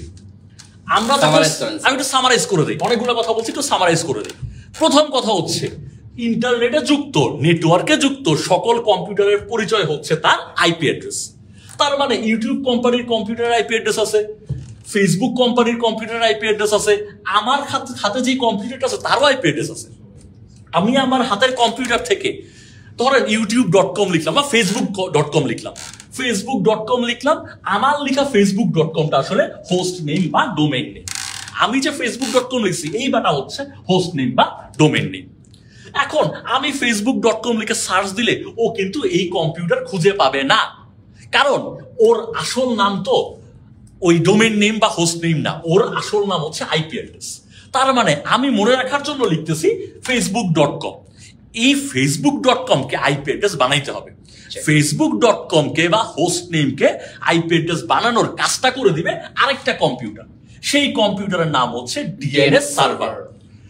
সেই ডিএনএস সার্ভার হোস্ট নেম যেটাই পাবে তার আইপি অ্যাড্রেস বানাবে, বানায় দিয়ে তখন সে খুঁজে পাবে কোনটা ফেসবুকের কম্পিউটার, সেখানে যাবে, তথ্য নিবে, নিয়ে আপনার মোবাইলে সেই তথ্য নিয়ে আসবে। তাহলে হোস্ট নেমকে আইপি অ্যাড্রেস বানায় কে? DNS server. তারপরে হচ্ছে এই DNS server, Google DNS server IP address কি? এটা ভাই আপনাকে একটু মুখস্থ রাখতে হবে। এটা মুখস্থ রাখবেন, মুখস্থ রাখতে হবে, কারণ স্যার এবারকার অপশনে এটা ছিল না। না এটা ছিল না, এটা ছিল, এটা ছিল, তাহলে এটা এখন যদি পরের অপশনে এটা না থাকে, এটা থাকে, এটাও রাইট থাকতেই পারে। আর সত্যি কথা বলতে এই কোশ্চেনটা আমি পারছিলাম 45-এ, তার একমাত্র কারণ হচ্ছে আমি এই নেটওয়ার্কিং লাইনে কাজ করি, আমি সহকারী মেইনটেনেন্স ইঞ্জিনিয়ার, সেই কারণে আমি পারছি না, হলে এটা পারা কোনোভাবে সম্ভব ছিল না। ডিফিকাল্ট কোশ্চেন ছিল, একদম ভেতরের কোশ্চেন, একদম ভেতরের কোশ্চেন। যে নেটওয়ার্কিং এ কাজ করে তার জন্য খুব টাফ। তো ব্যাপারটা ক্লিয়ার কিনা আমাকে একটু জানাবেন। যথেষ্ট ডিফিকাল্ট কোশ্চেন, আনডাউটেডলি। সবাই ক্লিয়ার হলে আমরা পরের কোশ্চেনে চলে যাই। ওকে, ক্লিয়ার হলে আমরা পরের কোশ্চেনে চলে যাই। পরের কোশ্চেনটা মনে হয় স্যার আমার। Sir sure sir, amazing question, amazing question sir. এই কোশ্চেনটা একদম মেশিন ল্যাঙ্গুয়েজের কোশ্চেন। হ্যাঁ, এই কোশ্চেনটা কিন্তু স্যার আমরা চাইলে 5 সেকেন্ডে সলভ করতে পারি। শিওর স্যার, 5 সেকেন্ডে সলভ করা সম্ভব। যাই হোক, কলিজার ভাই বোন একটু মনোযোগ দিয়ে দেখেন। আসলে কোশ্চেন সলভ করা বড় কথা না, বড় কথা হচ্ছে কোশ্চেনটা সলভ করার পর পারা, ভালোভাবে পারতে হবে। এক্স্যাক্টলি। তো আমার যদি কখনো কোনো বাইনারি বিট দেওয়া থাকে, তাহলে সেটাকে যদি আমি ডেসিমালে কনভার্ট করতে চাই, তা ডেসিমালে কনভার্ট করতে গেলে প্রসেস আছে, একটা ডিটেলস মেথড আর একটা হচ্ছে শর্ট মেথড। তো আমি হচ্ছে আপনাদেরকে শর্ট মেথডটা দেখাচ্ছি। ভাইয়া দেখেন, এখানে আছে 10, আমি একটু কালারটা চেঞ্জ করে নেই, ব্ল্যাক নেই। দেখেন এখানে আছে কত? 1011110। স্যার বেসিক্যালি এটাকে যখন আমরা ডেসিমালে কনভার্ট করি তখন ইকুয়াল দেওয়ার পরে আমরা হচ্ছে পাওয়ার অ্যাপ্লাই করি, এরপরে যোগ করার পরে একটা মান পাই। তো স্যার এত কাহিনী না করে আমরা কিন্তু ডেসিমালে কনভার্ট করতে পারি আরো সহজ পন্থায়। সেটা হচ্ছে স্যার, একদম ডান পাশের যে বিটটা থাকবে এটার পজিশন যদি আমি 1 দেই, এবার আমি যেহেতু বাইনারিটাকে ডেসিমালে কনভার্ট করতেছি, এবার বাইনারির বেস কত স্যার? 2। তাহলে এবার আমি 2 এর সাথে 1 গুণ করলে কত হবে? 2 দিকে নে 4, 4 দিকে নে 8, 8 দিকে নে 16, 16 দিকে নে 32। স্যার এরপরের যে কাজটা, এই পজিশনগুলো দেওয়ার পর যারা শূন্য তাদেরকে আমি ডিরেক্ট কি করে দিতে পারি? বাদ দিয়ে দিতে পারি। এরপরে আমি জাস্ট এই সংখ্যাগুলো যোগ করলে আমার উত্তরটা চলে আসবে। তাহলে 16 আর 8 যোগ, 32 আর 8 যোগ করলে কত হয়? 40, 40 আর 4 44, 44 আর 2 46, 46 কি আছে? অবশ্যই আছে। তাহলে উত্তর হবে 46। মিস্টার এ। শেষ, 5 সেকেন্ডে শেষ। 5 সেকেন্ডে শেষ।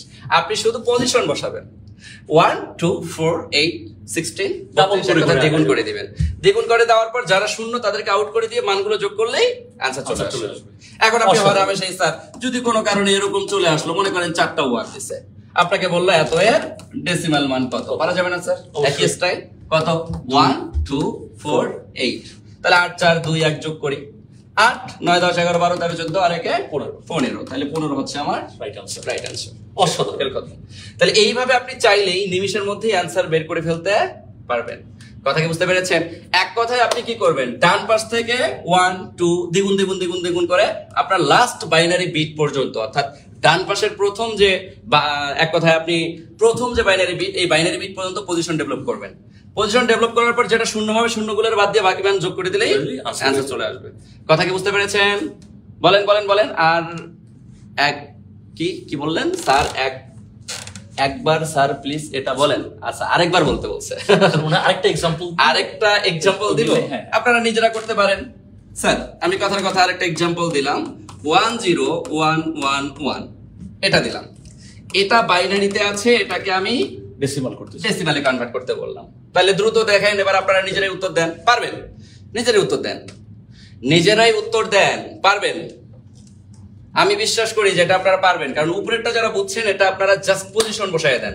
দেখি কারা আগে উত্তর দেন। আব্দুল্লাহ, যাই হোক আমরা আপনাদের উত্তর অপেক্ষায় আছি। দ্রুত দ্রুত দ্রুত দেখি সবার আগে কি উত্তর দেয়। আমি সবার আগে যে উত্তর দিবে তার উত্তরটা একটু কাউন্ট করতে চাই। Quick quick quick quick quick. দুইটা নিয়মই পারি, দুইটা নিয়ম পারলে ভালো, তবে অনেক দ্রুত করার জন্য এই নিয়মটা ফলো করবেন, অনেক দ্রুত করে ফেলতে পারবেন। অলরেডি একজন উত্তর দিয়ে দিয়েছেন স্যার 23। সবাই উত্তর দিচ্ছেন 23 স্যার। এটা কিন্তু itself previous year question. Exactly, আমার যতটুকু মনে পড়তেছে এই এক্সাম্পলটাই কোশ্চেন ছিল। ও কমন পড়ে গেছে। আচ্ছা তাহলে 1 2 4 8 কত স্যার? 16। শূন্য বাদ, তাহলে 16 আর 4 16 17 18 19 20 22 আর একে 23 হচ্ছে উত্তর। হ্যাঁ এক্স্যাক্টলি, এটা আসলে এটা আসছিল। তাহলে দেখেন এই যে কোশ্চেন, একটা পারলে বাকিগুলো এমনিই পারা যায়। স্যার এখন আমি আরেকটা জিনিস এখানে একটু ইন করতে পারি না স্যার?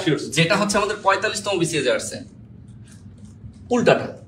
উল্টাটা বলতে কি বোঝাচ্ছে স্যার? ডেসিমাল, মানে কোন একটা ডেসিমাল মান মনে করেন এটা আছে 56, কত আছে? 56। অথবা একটা সহজ মান দিয়ে আপনাকে বোঝাই, মনে করেন স্যার 40 আছে।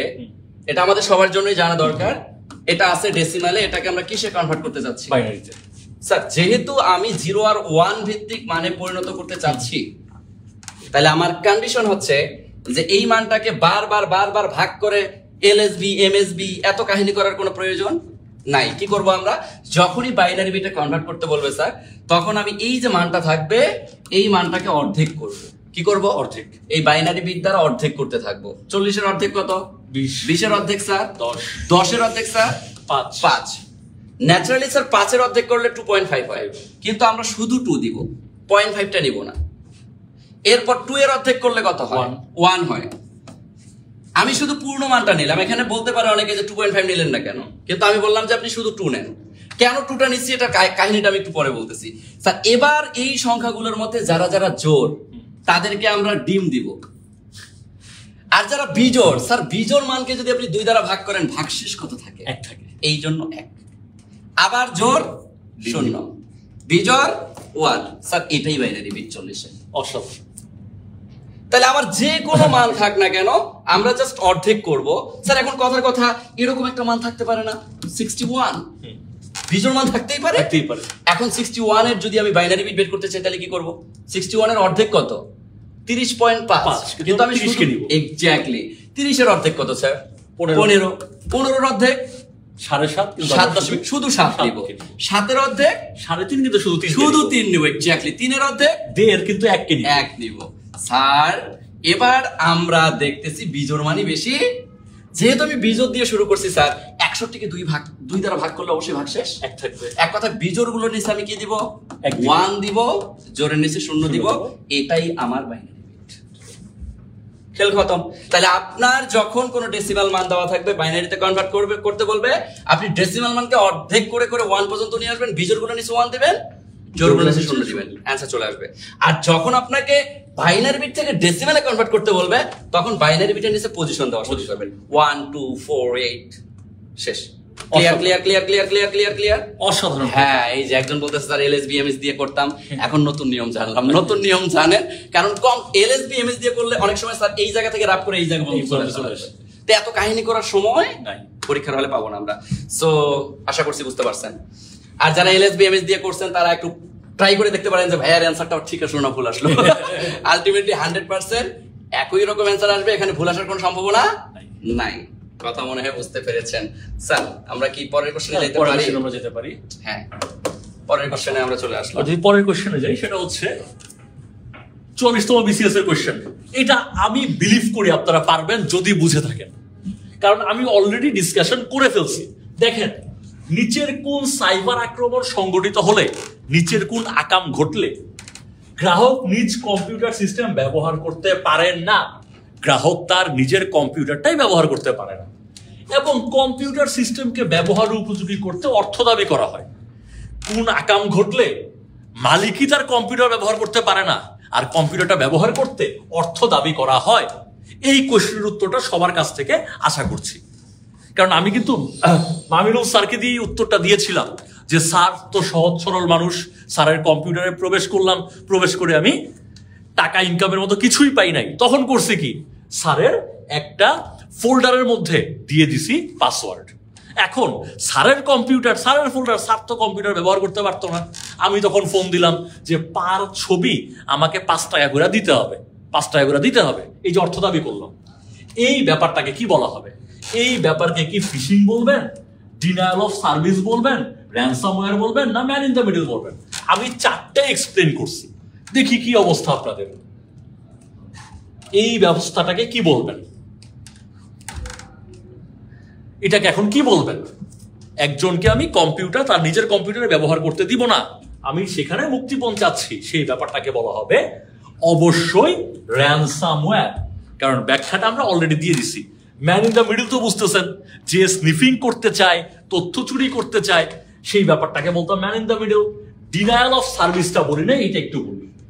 ডিনায়াল অফ সার্ভিস, এটাকে সংক্ষেপে বলা হয় DSS, ডিনায়াল অফ সার্ভিস বা DSS। মনে করেন এটা হচ্ছে আমার একটা কম্পিউটার, এটা হচ্ছে আরেকটা কম্পিউটার। এই কম্পিউটার থেকে এই কম্পিউটারে তথ্য যাচ্ছে, খুব ভালো কথা, তথ্য যাচ্ছে, কিন্তু কোন একটা কম্পিউটার অনুভব করলো যে এখানে স্নিফিং ঘটতেছে, ম্যান ইন দ্য মিডল উপস্থিত, আমার তথ্য চুরি হয়ে যেতে পারে। যদি আমি বুঝি আমার তথ্য চুরি হয়ে যেতে পারে, তখন ভাইয়া আমার কি তথ্যকে পাঠানো জরুরি নাকি তথ্য বন্ধ করে দেওয়া জরুরি? ডেফিনেটলি চুরি বন্ধ করা জরুরি। এই যে দেখেন, কোনো সাইবার হ্যাকিং এর সম্ভাবনা থাকলে একাধিক কম্পিউটারের যোগাযোগ বন্ধ করে দিচ্ছি, এই ব্যাপারটাকে বলা হয় ডিনায়াল অফ সার্ভিস। একাধিক কম্পিউটারের মাঝে যোগাযোগ ছিল, সাইবার আক্রমণ হচ্ছে, স্নিফিং ঘটতেছে, হ্যাকিং ঘটতেছে, ম্যান ইন দ্য মিডল বসে আছে। এটা কিন্তু বুঝাইছিলেন। হ্যাঁ, বুঝানো হয়েছে। ম্যান ইন দ্য মিডল বসে আছে, স্নিফিং করার চেষ্টা করতেছে। সো এই যোগাযোগটা এখন বন্ধ করে দেওয়া দরকার, কারণ চোর যাতে চুরি করতে না পারে, তথ্য আমার না যাক কিন্তু তথ্য চুরি না হয়, সেই কারণে আমরা যোগাযোগটা বন্ধ করে দিব। এই ব্যাপারকে বলা হয় ডিনায়াল অফ সার্ভিস। ফিশিংও বুঝাইছি, র্যানসামওয়্যারও বুঝাইছি, ম্যান ইন দ্য মিডল বুঝাইছি, এবং উত্তরও আপনাদের কাছ থেকে পেয়েছি। অসংখ্য ধন্যবাদ সবাইকে উত্তরটা দেওয়ার জন্য। এই স্যার যারা ব্যাখ্যাটা অনেক আগে পড়ছে তারা কিন্তু অলরেডি যেহেতু 3টার ব্যাখ্যা অনেক আগে থেকে জানে, ড্যানিয়াল অফ সার্ভিসটা বাকি ছিল, এই ব্যাখ্যাদের ক্ষেত্রে কিন্তু এখন এই 3টা যখন জানা আছে তখন এটা কি, এটা অটোমেটিক মাথার মধ্যে চলে আসে। দেখছেন, তো এটাই হচ্ছে আসলে নিয়ম। যদি আপনারা ভালোভাবে জানেন বা বোঝেন, তাহলে আসলে আমার মনে হয় না যে আইসিটিতে খারাপ করার কোনো সুযোগ নাই। স্যার আমরা কি পরের কোশ্চেন? হ্যাঁ, পরের কোশ্চেন শিওর। হ্যাঁ, পরের কোশ্চেনটা স্যার মনে হয় আমার কোশ্চেন না, আপনারই কোশ্চেন স্যার। স্যার পড়াবো স্যার? আচ্ছা স্যার, 45তম বিসিএস এর কোশ্চেন। ওকে স্যার, 45তম বিসিএস এর কোশ্চেন, খুব অ্যামেজিং একটা কোশ্চেন স্যার। বেসিক্যালি এই যে সার্বজনীন গেট, এই কথাটা দিয়ে কোশ্চেন আসে, কিন্তু আমরা এই জায়গায় অনেক সময় ভুল করি। আমরা স্যার অনেক সময় বেসিক্যালি যদি আমাকে স্যার বলা হয় যে লজিক গেট কত প্রকার, তখন এই জায়গাও কিন্তু আমরা অনেক সময় ভুল করে থাকি। লজিক গেট মূলত কত প্রকার? মূলত কিন্তু স্যার 2 প্রকার। এক্স্যাক্টলি, মূলত 2 প্রকার। একটাকে আমরা বলি মৌলিক গেট, আর একটাকে আমরা কি বলি স্যার? যৌগিক গেট। হ্যাঁ, এখন এই যে মৌলিক আর যৌগিক আমরা এই যে 2টা ভাগে ভাগ করলাম, এখন অনেকে ভাবে কি যে মৌলিক মৌলিক মানে এখানে কিন্তু আসলে তিনটা গেট, একটা হচ্ছে এন্ড, একটা হচ্ছে সরি এন্ড, অর এবং কি নট। এই তিনটাকে আমরা হচ্ছে মৌলিক গেট বলে থাকি, এবং এই তিনটা গেটকে ভাঙলে অন্য কোনো গেট পাওয়া যায় না, এই জন্যই মৌলিক। মৌলিক সংখ্যাকে ভাঙা যাবে না, তেমন এই গেটকেও কখনো ভাঙা যাবে না। এখন এই যৌগিক গেট স্যার অনেকে বোঝে যে এটা মানে হচ্ছে ন্যান্ড, নর, এক্সঅর, এক্সনর, কিন্তু আলটিমেটলি আসলে যৌগিক কিন্তু এভাবে হয় না। যৌগিকটাকে আবার কয় ভাগে বিভক্ত করা যায়? দুই ভাগে বিভক্ত করা যায়। ওই একটা ভাগকে বলা হয় সার্বজনীন, আরেকটাকে বলা হয় এক্সক্লুসিভ গেট, যাকে আমরা বলি এক্সঅর বা এক্সনর। তাহলে এই যে আমরা যখন এই সার্বজনীন বলতেছি, এই সার্বজনীন গেটের বৈশিষ্ট্যটা স্যার হচ্ছে যে আমার একটা নট গেটের এন এই যে মৌলিক গেটের সামনে যদি যুক্ত হয়, তাইলে যে দুইটা গেট তৈরি করবে তাদেরকে সার্বজনীন গেট। যেমন স্যার নট গেটের এনটা যদি এন্ড এর সাথে যুক্ত হয়, এন্ড এর সামনে এনটা নিয়ে আসলে কি হয়ে যাবে? ন্যান্ড। তাহলে এই ন্যান্ড একটা সার্বজনীন গেট। এরপরে স্যার নটের এনটা যদি আমি অরের সামনে নিয়ে আসি, তাহলে কি হবে? নট। তাহলে এই নরটাও কি একটা সার্বজনীন গেট। এখন আমরা অনেকে স্যার ওই যে অপশনে যদি এক্স অর দেওয়া থাকে, এক্স নর দেওয়া থাকে, কনফিউশনে ভোগে অনেকে, কিন্তু এক্স অর বা এক্স নর কে বেসিক্যালি সার্বজনীন গেট বলা হয় না। হ্যাঁ, তবে যৌগিক গেটের মধ্যে একটা NAND gate, NOR gate, XOR gate, XNOR gate, কিন্তু যৌগিক গেটটাকেও আমরা আবার দুই ভাগে বিভক্ত করে দিচ্ছি। তাহলে এটার মধ্যে আমরা আরেকটা গেট বলতে পারি, এটাকে আমরা বলে থাকি মূলত এক্সক্লুসিভ গেট বা হচ্ছে ব্যতিক্রমী গেট, যাই হোক। এখন এই যে এক্সক্লুসিভ গেটকে আবার কয় ভাগে ভাগ করা যায় স্যার? দুই ভাগে ভাগ করা যায়। একটা হচ্ছে এক্স অর আর একটা হচ্ছে এক্স নর। এখন আমাকে যদি বলা হয় এক্সক্লুসিভ গেট নিচের কোনটি, তাহলে এই দুটো উদাহরণে থাকলে আমরা বলতে পারবো, কিন্তু আমাকে বলছে কি স্যার? সার্বজনীন গেট। তাহলে সার্বজনীন মানে কি স্যার? এন্ড বলতে পারবো? এন্ড তো একটা কি গেট? মৌলিক গেট। স্যার এক্স অর কে কি আমরা বলতে পারবো? ওটা তো এক্সক্লুসিভ গেট। তাহলে স্যার অর কে কি বলতে পারবো? এটা তো মৌলিক গেট। তাহলে উত্তর নর গেট। তাহলে আমরা অনেকগুলো তথ্য কিন্তু স্যার জানতে পারলাম এখান থেকে, আশা করছি। স্যার আমি আরেকটা কোশ্চেন আমার ভাগের পরে আপনাকে ছেড়ে দিয়ে চলে যাবো, কারণ আমার হচ্ছে একটা জায়গায় একটা দুর্ঘটনা ঘটছে। আমি জাস্ট এই কোশ্চেনটা পড়াবো, আপনি স্যার 15 নাম্বার পর্যন্ত আজকে স্কিপ করেন, কারণ স্যার কখনো সম্ভব না। এরপরে আমরা পারলে আমরা আরেকটা ক্লাস দিব, কারণ এক ক্লাসে আসলে অনেক কিছু নিতে চাইলে স্যার নেওয়া সম্ভব হয় না। স্যার এই কোশ্চেনটা আমি একটু আলোচনা করতে চাই। এই কোশ্চেনটা আলোচনা করলে যেটা হবে, একটা স্টুডেন্টের মধ্যে যে কনফিউশন, স্যার ন্যাচারালি এরা কি করে স্যার? মুখস্থ করে। কিন্তু স্যার মুখস্থ করার কি কোনো প্রয়োজন হয় এগুলাতে? কোনো প্রয়োজন হয় না। কেন হয় না? কারণ স্যার আমি যখন a প্লাস 0 ইকুয়াল বলতেছি, a প্লাস 0 ইকুয়াল আসলে কি হবে এটা আমার চলক বলে দিবে। কেন? কারণ আমার যে চলকটা থাকবে, এই চলকটার মান হয় 0 বসাবো, নাইলে কি বসাবো? 1 বসাবো। বেসিক্যালি এটা বুলিয়ানের সূত্র অনুসারে যে আমার একটা আননোন চলক থাকবে, এই চলকের মানটা আমি হয় 0 বসাবো, বাইনারি বিট, নইলে 1 বসাবো। এই 0 আর 1 দিয়ে আমি জাস্ট টেস্ট করব। এখন টেস্টটা কিভাবে করব স্যার? যদি আমি a এর মান 0 বসাই, তাহলে 0 এর সাথে 0 যোগ করলে কত হবে? 0 হবে। স্যার a এর মানটা যদি আমি 1 বসাই, তাহলে 1 এর সাথে 0 যোগ করলে কত হবে? 1 হবে। স্যার ফলাফল কি একই না ভিন্ন? ফলাফল ভিন্ন হইলে স্যার চলকটা সবসময় উত্তর হয়ে যায়। কেন? কারণ আমি চলকের মান যখন 0 বসাইছি, ফলাফল পাইছি 0ই। আমি যখন a এর মান 1 বসাইছি, ফলাফল 1ই পাইছি। তাহলে আমার চলকটাই উত্তর হয়ে যাচ্ছে, এর মানটাই হচ্ছে উত্তর। এই জন্য আমরা কিন্তু এই যে যেটা দেখতেছি যে a প্লাস 0 ইকুয়াল a, এটা কিন্তু আসলে রাইট, কিন্তু আমাকে বলছে সঠিক নয়। এবার স্যার আমরা কি সেম স্টাইলে পরেরটা একটু আলোচনা করতে পারি না? a ইনটু 0 ইকুয়াল a হয় কিনা? স্যার এর মান আবার কি ধরবো? 0 ইনটু 1 ইকুয়াল কি বলা যায় স্যার? 0। স্যার এবার এর মান যদি 1 বলি, 1 ইনটু 1 ইকুয়াল 1। স্যার ফলাফল ভিন্ন, তাহলে উত্তর কি? a, চলকটাই। তার মানে উত্তর ঠিক আছে। তার মানে এটাও আমার সঠিক। স্যার এবার আমাকে 3 নম্বরে যেটা বলতেছে, আমাকে বলতেছে a প্লাস a প্রাইম বা বার, একই জিনিস কিন্তু স্যার, প্রাইম আকারে থাক আর বার আকারে থাক। তো এখানে প্রাইম আকারে থাকতে পারে, অথবা এর উপর এরকম একটা ছাদ থাকতে পারে, যেটাকে আমরা বার বলবো। তাহলে এখানেও আমরা কি করতে পারি? এটার মান যদি 0 দেই, তাহলে স্যার এখানে a আর a বার, এটা সিঙ্গেল চলক, কিন্তু এবার এটা নট গেটে পরিণত হয়ে গেছে। যখন কোনো কিছুর উপর বার থাকে তখন সেটা নট গেট। অর্থাৎ আমি যদি a এর মান 0 দেই, তাহলে a বারের মান আমাকে কি দিতে হবে? 1 দিতে হবে। স্যার তাহলে এই জায়গায় কি আমরা আলোচনা করতে পারি না যে 0 প্লাস a বারের মান 1 হবে?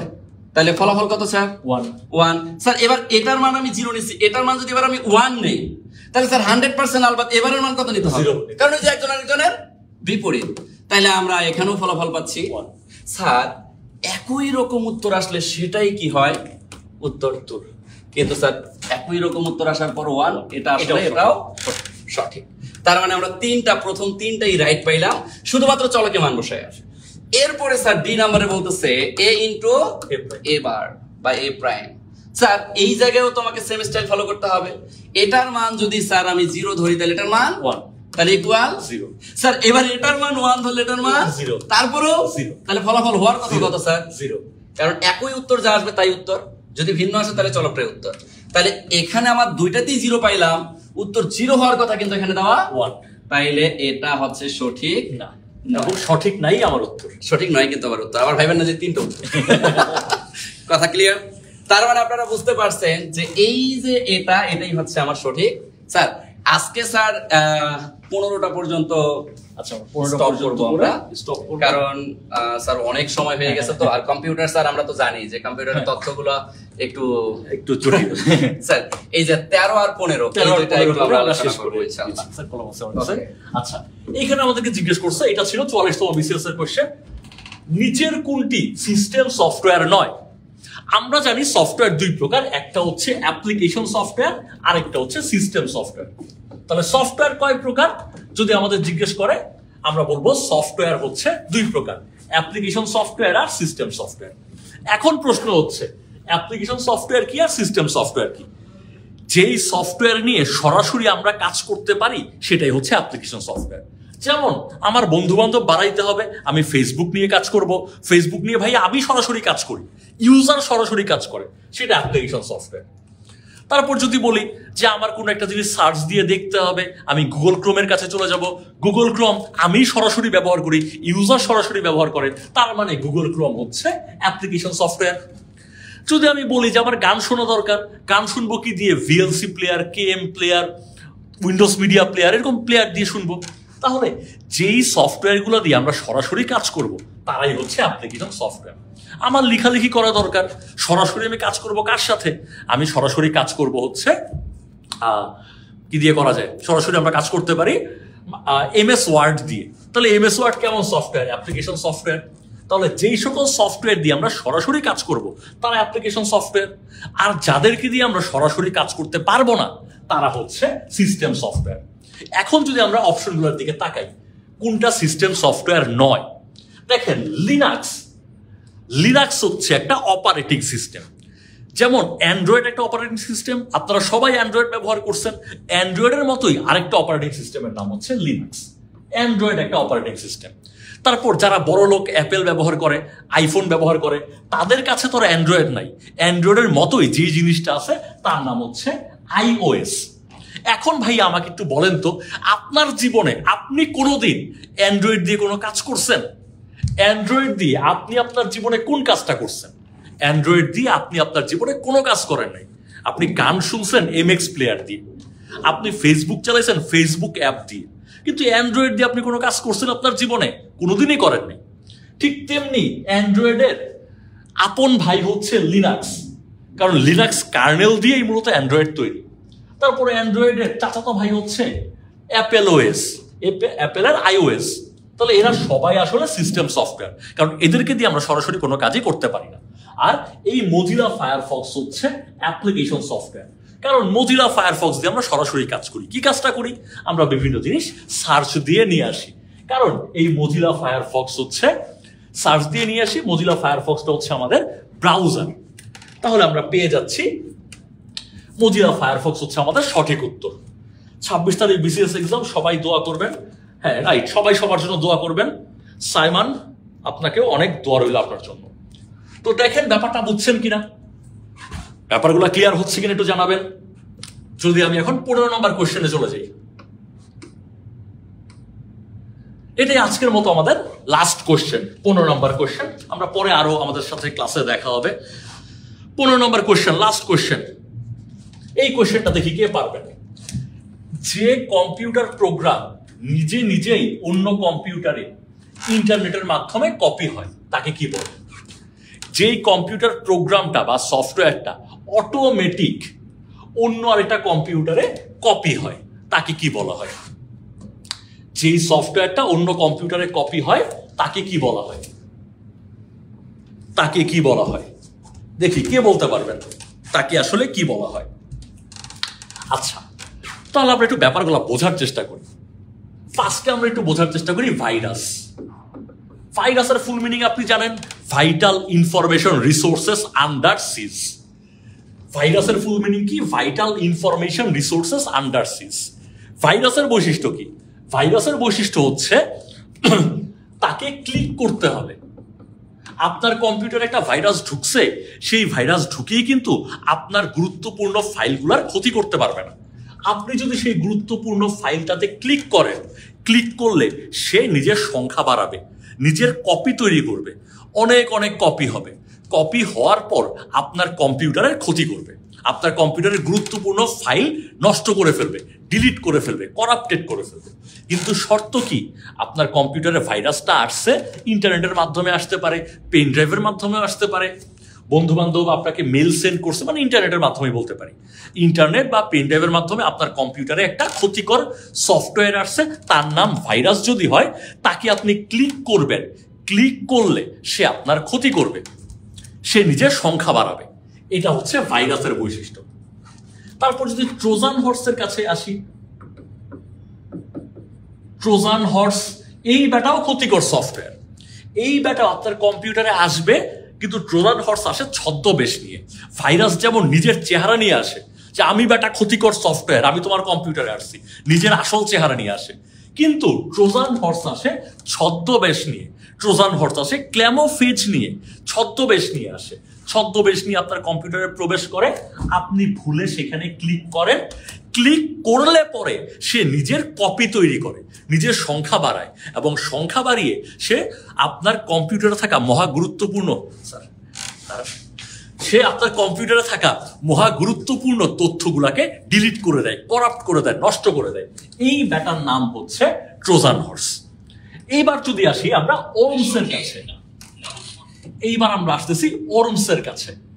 এই যে ওরমস, এই ওরমস ব্যাটা কিন্তু এদের চেয়ে উন্নত। ভাইরাস আপনার কম্পিউটারে আসছে, আপনি ভুলবশত ক্লিক করছেন, আপনার কম্পিউটারে সে ছড়িয়ে গেছে। ট্রোজান হর্স আপনার কম্পিউটারে আসছে, আপনি সেটা না বুঝে ক্লিক করছেন, আপনার কম্পিউটারে ছড়াই গেছে, কপি তৈরি করে অনেক সংখ্যা বৃদ্ধি করে ফাইল নষ্ট করছে।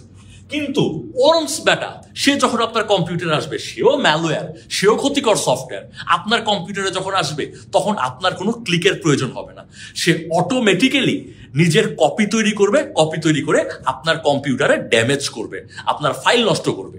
তাহলে ক্লিক না করে নিজে নিজে ইন্টারনেটের মাধ্যমেও আসতে পারে। ওরা বলছে ইন্টারনেটের মাধ্যমে, এটা একটা উপায়। আরেকটা উপায় হচ্ছে পেন ড্রাইভের মাধ্যমে।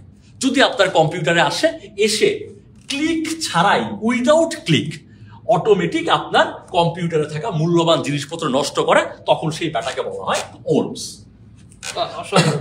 এখন যে প্রোগ্রাম ভাইরাস, আমরা তো ভাইরাস নিয়ে আলোচনা করছি। যেই ভাইরাস সফটওয়্যারে আক্রমণ করে তাকে বলে প্রোগ্রাম ভাইরাস। তারপর দেখেন বুট ভাইরাস। বুট হচ্ছে কম্পিউটার চালু করার প্রক্রিয়াকে বুট বলে। এটা কিন্তু লাইট ফ্যানের মতো না, সুইচ টিপ দিলাম অন হয়ে যাবে। এখানে অনেকগুলা প্রক্রিয়া সাধন করে আস্তে আস্তে কম্পিউটারটা চালু হয়। কম্পিউটার চালু করার জন্য বায়োস নামের সফটওয়্যার থাকে। তো এই কম্পিউটার চালু করার জন্য যেই সফটওয়্যারগুলো কাজ করে তাদেরকে পুরো প্রসেসটাকে একসাথে বুট বলে। বুটে যেই ভাইরাস আক্রমণ করে তাকে বলা হয় বুট ভাইরাস। সফটওয়্যারে যে আক্রমণ করে তাকে বলে প্রোগ্রাম ভাইরাস। ট্রোজান হর্স তো বুঝছেনই, ছদ্মবেশ নিয়ে আসে, ক্লিক করলে অ্যাটাক করে।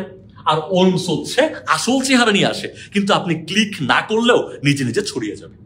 তো আজকে আমাদের এই 15টা কোশ্চেনই আসলে আমরা ডিসকাস করলাম। আপনাদের ক্লাস কেমন লাগছে এটা একটু জানাবেন। এই বলেন প্রিয় ভাই বোন, ক্লাস কেমন লাগলো? স্যার ক্লাস কেমন লাগলো বলার আগেই বলে দিছি অলরেডি, আমি পড়তেছিলাম। আচ্ছা, মানে আপনি বলার আগেই ওরা বলে দিছে। আচ্ছা আচ্ছা। এবং আপনাকে অনুরোধ করছে যে আরেকটা ক্লাস দিয়ে দেখেন কি বলছে, দেখেন না। না, স্যারের আসলে একটা কাজ ছিল, সেজন্য স্যার চলে গেছে, না হলে আমরা হয়তোবা আরো কন্টিনিউ করতাম। বলেন বলেন প্রিয় ভাই বোন, ক্লাস কেমন লাগলো? দ্রুত দ্রুত চলে চলে। জব মেডিসিন এমনই, আসলে জব মেডিসিন এভাবে আপনাদেরকে ভালোবাসে এবং ভালোবাসা দিয়ে যাবে সবসময় ইনশাআল্লাহ। এই হচ্ছে ফ্যাক্ট। তো এখন বলেন ক্লাস কেমন লাগলো ইনশাআল্লাহ। দেখছেন আল্লাহর রহমতে স্যার এত সুন্দর করে বুঝালেন, বিলিভ মি আমি নিজেই কিন্তু বুঝে গেছি। আমি কিন্তু স্যার বলতে পারবো, বলি স্যার প্রোগ্রাম মানে হচ্ছে কম্পিউটার অন করার সময় এই যে বুট ভাইরাস, মানে কম্পিউটার ওপেন করার সময় যে ভাইরাসটা আক্রমণ করতে পারে। আর এটা হচ্ছে ছদ্মবেশে আসবে, আপনি ক্লিক করলে আপনি বিপদে পড়বেন, আর ক্লিক না করলে আপনি বিপদমুক্ত। স্যার এমন নাকি? আচ্ছা, এটা কিন্তু স্যারের সাথে মিলে গেছে। স্যার ইংরেজি তো, ওই যে ট্রয়, সেই ট্রোজান, ইলিয়াড, ওডিসি, ওই সে ব্যাপার স্যাপার। এক্স্যাক্টলি, কাঠের ঘোড়ার ভেতরে সেই অ্যাকিলিস ঢুকে গেছিল ট্রয় নগরী ধ্বংস করার জন্য গ্রিকরা। আর এটা হচ্ছে আপনার উইদাউট ক্লিক, আপনি জাস্ট কম্পিউটারের মধ্যে ঢুকবে, ঢুকে সে নিজে নিজে কাজ করতে পারবে, ক্লিক করা দরকার নেই। এবং এটাই কিন্তু পরীক্ষা আসছে যে নিজে নিজে কাজ করতে পারে। এটা ইন্টারনেটের মাধ্যমে আসতে পারে। আবার অনেক সময় হইতে পারে আপনার হয়তো বন্ধু বলতে পারে, দোস্ত তোর না একটা ছবি আছে আমার কাছে, ওই যে আমার ক্যামেরাতে তুলছিলি, একটু পেন ড্রাইভে ঢোকা ছবিটা নিয়ে নে, আমার পয়েন্টটা ফরম্যাট দিব। এই স্টাইলও কিন্তু আসতে পারে, এই স্টাইলও কিন্তু আসতে পারে। আচ্ছা, তো অসাধারণ, থ্যাংক ইউ স্যারকে অনেক ধন্যবাদ। সত্যি কথা বলতে আমারই ভালো লাগছে, আলহামদুলিল্লাহ। পাশ থেকে দেখছিলাম অনেক সুন্দর করে স্যার ব্যাখ্যা করেছেন বা বুঝিয়েছেন, এবং এভাবে ক্লাস নিলে আমার মনে হয় স্যার আইসিটিতে আমার মনে হয় না কোনো প্রবলেম থাকবে ইনশাআল্লাহ। যেহেতু অনেক স্টুডেন্টরা চাইছে স্যার আরেকটা বিএড ক্লাস ইনশাআল্লাহ আইসিটির উপর, আশা করা যায় তাহলে আইসিটিতে আপনারা সর্বোচ্চ মার্কস পাবেন ইনশাআল্লাহ। মাশাআল্লাহ, একের হয়েছে, গুড, একের হয়েছে। থ্যাংক ইউ সো মাচ এত এত ভালোবাসা দেওয়ার জন্য। ঠিক আছে, ইনশাআল্লাহ এভাবেই কিন্তু আমরা আমাদের পেইড ব্যাচের ক্লাসগুলো কন্টিনিউ করি। এটা তো হচ্ছে জাস্ট কি বলে স্যার, ওই যে মাত্র জাস্ট নমুনা, এবং এটা হচ্ছে জাস্ট এমসিকিউ। কিন্তু আমাদের পেইড ব্যাচে আলহামদুলিল্লাহ এমসিকিউ পড়ানো হয় না, মানে বরং বেসিক থেকে পড়িয়ে দেন হচ্ছে এমসিকিউ সলভ করা হয়। একটা বেসিক জিনিস স্যার পড়াইলো, যে ধরেন কোথার কথা ভাইরাসের বেসিক জিনিসটা পড়ানো হইলো, এরপরে ওইখান থেকে কি কি প্রশ্ন বিগত বছর এসেছে এই জিনিসগুলো আবার স্যার কিন্তু ব্যাখ্যা করে এমসিকিউ পড়িয়ে আপনাদেরকে এটা মানে বুঝিয়ে দেন যে এই জায়গাগুলো থেকে এই ধরনের প্রশ্ন আসে। এই হচ্ছে ফ্যাক্ট। তো যাই হোক, আমাদের অনেক ভাই বোনের অনেক ইচ্ছা যে স্যার এত সুন্দর করে আপনারা পড়ার, আপনাদের পেইড কোর্সে যদি ভর্তি হইতে পারতাম তাহলে কতই না ভালো হইতো। তো যাদের ইচ্ছা ভাইয়া পেইড কোর্সে ভর্তি হওয়ার, তাদের জন্য গুড নিউজ হচ্ছে আপনারা পেইড কোর্সে ভর্তি হইতে পারবেন ইনশাআল্লাহ, কোনো সমস্যা নাই। হ্যাঁ, যেটা করতে হবে প্রিয় ভাই বোন আমার, আমাদের সামনে যেহেতু বিসিএস পরীক্ষা, তো বিসিএস নিয়ে আমি একটু কথা বলি। দেখেন, অনেকের টার্গেট হচ্ছে বিসিএস, এবং বিসিএস এ আপনি যদি ভালো করতে চান, আপনাকে যেটা করতে হবে প্রত্যেকটা বিষয় বেসিক থেকে পড়তে হবে, এবং যেভাবে স্যার পড়াইলেন আলহামদুলিল্লাহ আপনাকে কিন্তু পড়তে হবে। আসে নাকি? আর সমস্যা নাই, এটা না আসলে সমস্যা নেই, আমরা হচ্ছে ডিরেক্টলি আমাদের জায়গায় চলে যেতে পারবো। ওকে, তো যেটা বলছিলাম যে দেখেন, হ্যাঁ এক্স্যাক্টলি, তো দেখেন আলহামদুলিল্লাহ স্যার কত সুন্দর করে পড়াইলেন, আলহামদুলিল্লাহ কত সুন্দর করে পড়াইলেন, তাই না বলেন? বোঝানোর কৌশল সত্যি অসাধারণ। Thank you so much. এভাবে স্যারদেরকে অনুপ্রাণিত করলে তো স্যাররা কি বলবো, মানে করে জায়গাটা দিয়ে দিবে আপনাদেরকে। যদিও আমরা আলহামদুলিল্লাহ আমাদের অবস্থা থেকে সর্বোচ্চটুকু দেওয়ার চেষ্টা করছি বা দিচ্ছি। হ্যাঁ, 47তম বিসিএস নিয়ে আমি একটু কথা বলছি। তাদের টার্গেট হচ্ছে ভাইয়া 47তম বিসিএস। আমি 47তম নিয়ে কথা বলতে চাই, যেহেতু আজকের এই ক্লাসটা বিশেষ করে 47তম বিসিএস এর জন্য ছিল বা বিসিএস এর জন্য ছিল। এছাড়া সত্যি কথা বলতে আজকের এই ক্লাস থেকে বা আইসিটির ক্লাস থেকে সর্বস্তরের স্টুডেন্টরা উপকৃত হয়েছেন বা হবেন ইনশাল্লাহ। কেন? কারণ আইসিটি এখন শুধু বিসিএস এ আসে না প্রিয় ভাই বোন আমার। আইসিটি এখন বিসিএস বলেন, প্রাইমারিতেও প্রশ্ন চলে আসে, নিবন্ধন অথবা 11 থেকে 20 মোটামুটি সকল চাকরি পরীক্ষাতেই কিন্তু আইসিটি থেকে প্রশ্ন দিয়ে দেয়। তো যাই হোক, বিশেষ করে যারা 47তম বিসিএস এর জন্য প্রিপারেশন নিচ্ছেন, 46 যারা নিয়েছেন, তাদের পরীক্ষা অনেক সুন্দর হোক সেই দোয়াই রইল। আর যাদের সামনে টার্গেট হচ্ছে 47তম বিসিএস, আমি একটা কথা সবসময় বলি, দেখেন প্রিয় ভাই বোন আমার, সময় থাকতে সময়ের কদর করা উচিত। দেখেন, যাদের বয়সটা শেষ হয়ে গেছে, এই বছর যাদের প্রাইমারিটা জীবনের শেষ প্রাইমারি ছিল কিন্তু টিকে নাই, তারা জানে সময় কত মূল্য। এই বছরের নিবন্ধন পরীক্ষা যারা দিয়েছে, পরীক্ষাটা ভালো হয় নাই কিন্তু জীবনের শেষ নিবন্ধন ছিল, তারা জানে যে সময়ের কত মূল্য। হয়তো 46তম বিসিএস অনেকের জীবনের শেষ বিসিএস, কোনো কারণে 46তম বিসিএস এ পাস করতে না পারলে তারা মানে ফিল করতে পারবে যে সময়ের কত মূল্য। এই জন্য মানে আপনাদের হাতে পায়ে ধরে অনুরোধ করছি প্রিয় ভাই বোন আমার, যাদের সময় আছে সময়টা কাজে লাগান, এখন থেকে পড়াশোনা করেন, আল্লাহ চান তো ভালো কিছু হবে। বিশ্বাস করেন, আমি আল্লাহর উপর ভরসা রেখে বলছি, পরিশ্রম করলে আল্লাহ পাক ঠকাবেন না, নিশ্চয়ই আল্লাহ পাক ভালো কিছু দিবেন। এই জন্য অনুরোধ করছি প্রিয় ভাই বোন আমার, যাদের সময় আছে কাজে লাগান, একটু বাবা মার দিকে তাকান, সমাজের দিকে একটু তাকান, নিজের কথা একটু ভাবেন। কত কাল আর এভাবে নিজেকে কষ্ট দিবেন, নিজের বাবা মাকে কষ্ট দিবেন বলেন? এই জন্য নিজের কথা ভেবে, বাবা মার কথা ভেবে হইলেও পড়াশোনা করেন, ভালো কিছু হবে ইনশাআল্লাহ। সবার জন্য অনেক দোয়া। তো যেটা বলছিলাম যে প্রিয় ভাই বোন আমার, বিসিএস প্রস্তুতিটা একটু আগে থেকে নিলে ভালো হয়, যেহেতু বিসিএস এ 10টা বিষয় নিয়ে পড়াশোনা করতে হয়। 10টা বিষয় চাইলেই আপনি 6 মাসে দক্ষ হইতে পারবেন না। যে যাই বলুক, এটা আসলেই সম্ভব না। 1 বছরও দক্ষ হয়ে যাবেন, এটাও অনেকটা টাফ। একটা লম্বা সময় যদি আপনি দেন, কথার কথা 1-1.5 বছর 2 বছর সময় যদি দেন, দেখবেন যে আল্লাহ চান তো 10টা বিষয় আপনি সমানভাবে দক্ষ হইতে পারবেন। আর 10টা বিষয় যখন সমানভাবে দক্ষ হইতে পারবেন, তখন যেখান থেকেই প্রশ্ন করুক আপনাকে আটকাতে পারবে না ইনশাআল্লাহ। এই জন্য প্রিয় ভাই বোন আমার, যারা অনার্স ফার্স্ট ইয়ার অথবা কথার কথা সেকেন্ড ইয়ার, অথবা যারা আপনারা থার্ড ইয়ারে আছেন বা ফোর্থ ইয়ারে আছেন, বেস্ট হচ্ছে এই ভাইগুলোর জন্য, ভাই বোনদের জন্য first year, second year, third year, fourth ইয়ারে যারা আছেন তাদেরও সময় আছে, সুযোগ আছে। এই সময় থেকে যদি পড়াশোনা করেন দেখবেন আল্লাহ চাইতে ইনশাআল্লাহ আপনার জীবনের মোড় ঘুরে যাবে।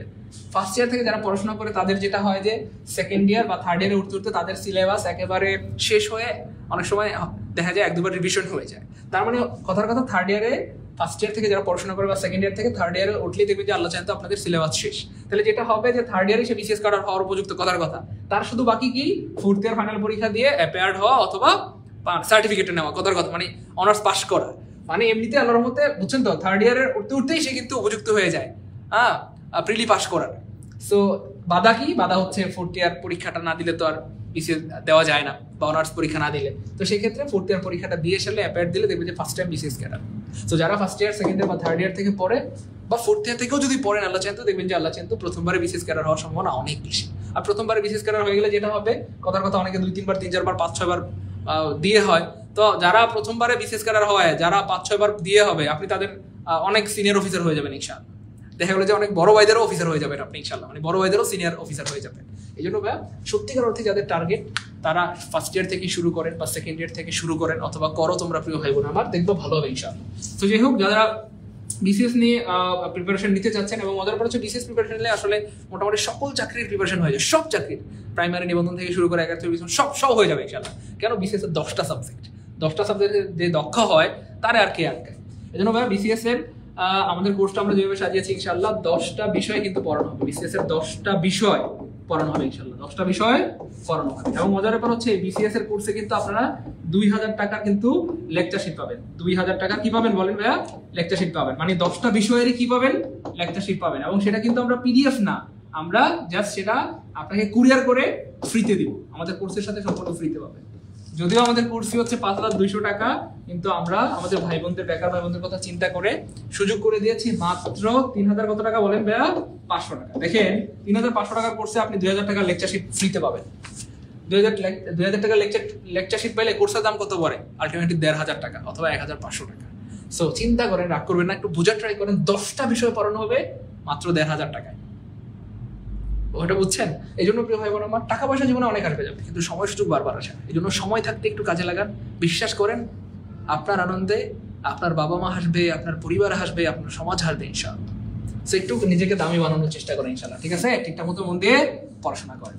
হ্যাঁ, ভর্তি হওয়ার জন্য এই নাম্বারে 01939964623 অথবা 01767265758 এই দুইটা নাম্বারে আপনারা টাকা পাঠাবেন। বিকাশ অথবা নগদ পার্সোনাল, বিকাশ নগদ পার্সোনাল, বিকাশ অথবা নগদ পার্সোনাল নাম্বার। সো অবশ্যই আপনাদের যেটা করতে হবে সেন্ড মানি।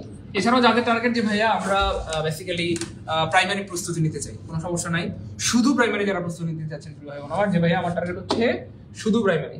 আচ্ছা, শুধু প্রাইমারির জন্য প্রস্তুতি যারা নিতে যাচ্ছেন, অথবা কথার কথা শুধু প্রাইমারি অথবা শুধু নিবন্ধন, অথবা যে ভাইয়া শুধু 11 থেকে 20 মোড়ের, শুধু 11 থেকে 20 মোড়ের যারা প্রস্তুতি নিতে যাচ্ছেন, যে ভাইয়া আমার টার্গেট প্রাইমারি হলেই হবে, আমার বিসিএস এর এত পড়াশোনা করার ধৈর্য নাই, অথবা শুধু নিবন্ধন, অথবা শুধু ভাইয়া 10 থেকে 20তম গ্রেড। সো এমন যাদের টার্গেট তাদের জন্য গুড নিউজ হচ্ছে প্রিয় ভাই বোন আমার, আমাদের এই সবগুলো কোর্সের কিন্তু একদম নতুন ব্যাচ শুরু হয়েছে, একদম নতুন ব্যাচ। ইংরেজি 2টা ক্লাস হয়েছে, আজকে একটা ইংরেজি ক্লাস হয়েছে আলহামদুলিল্লাহ। সো এই কোর্সগুলোর ফি কিন্তু প্রিয় ভাই বোন আমার 2200 টাকা, আপনারা সবাই জানেন। এবং এই কোর্সের সাথেও কিন্তু আপনারা 1000 টাকার হাইলাইটস পাবেন সম্পূর্ণ ফ্রিতে।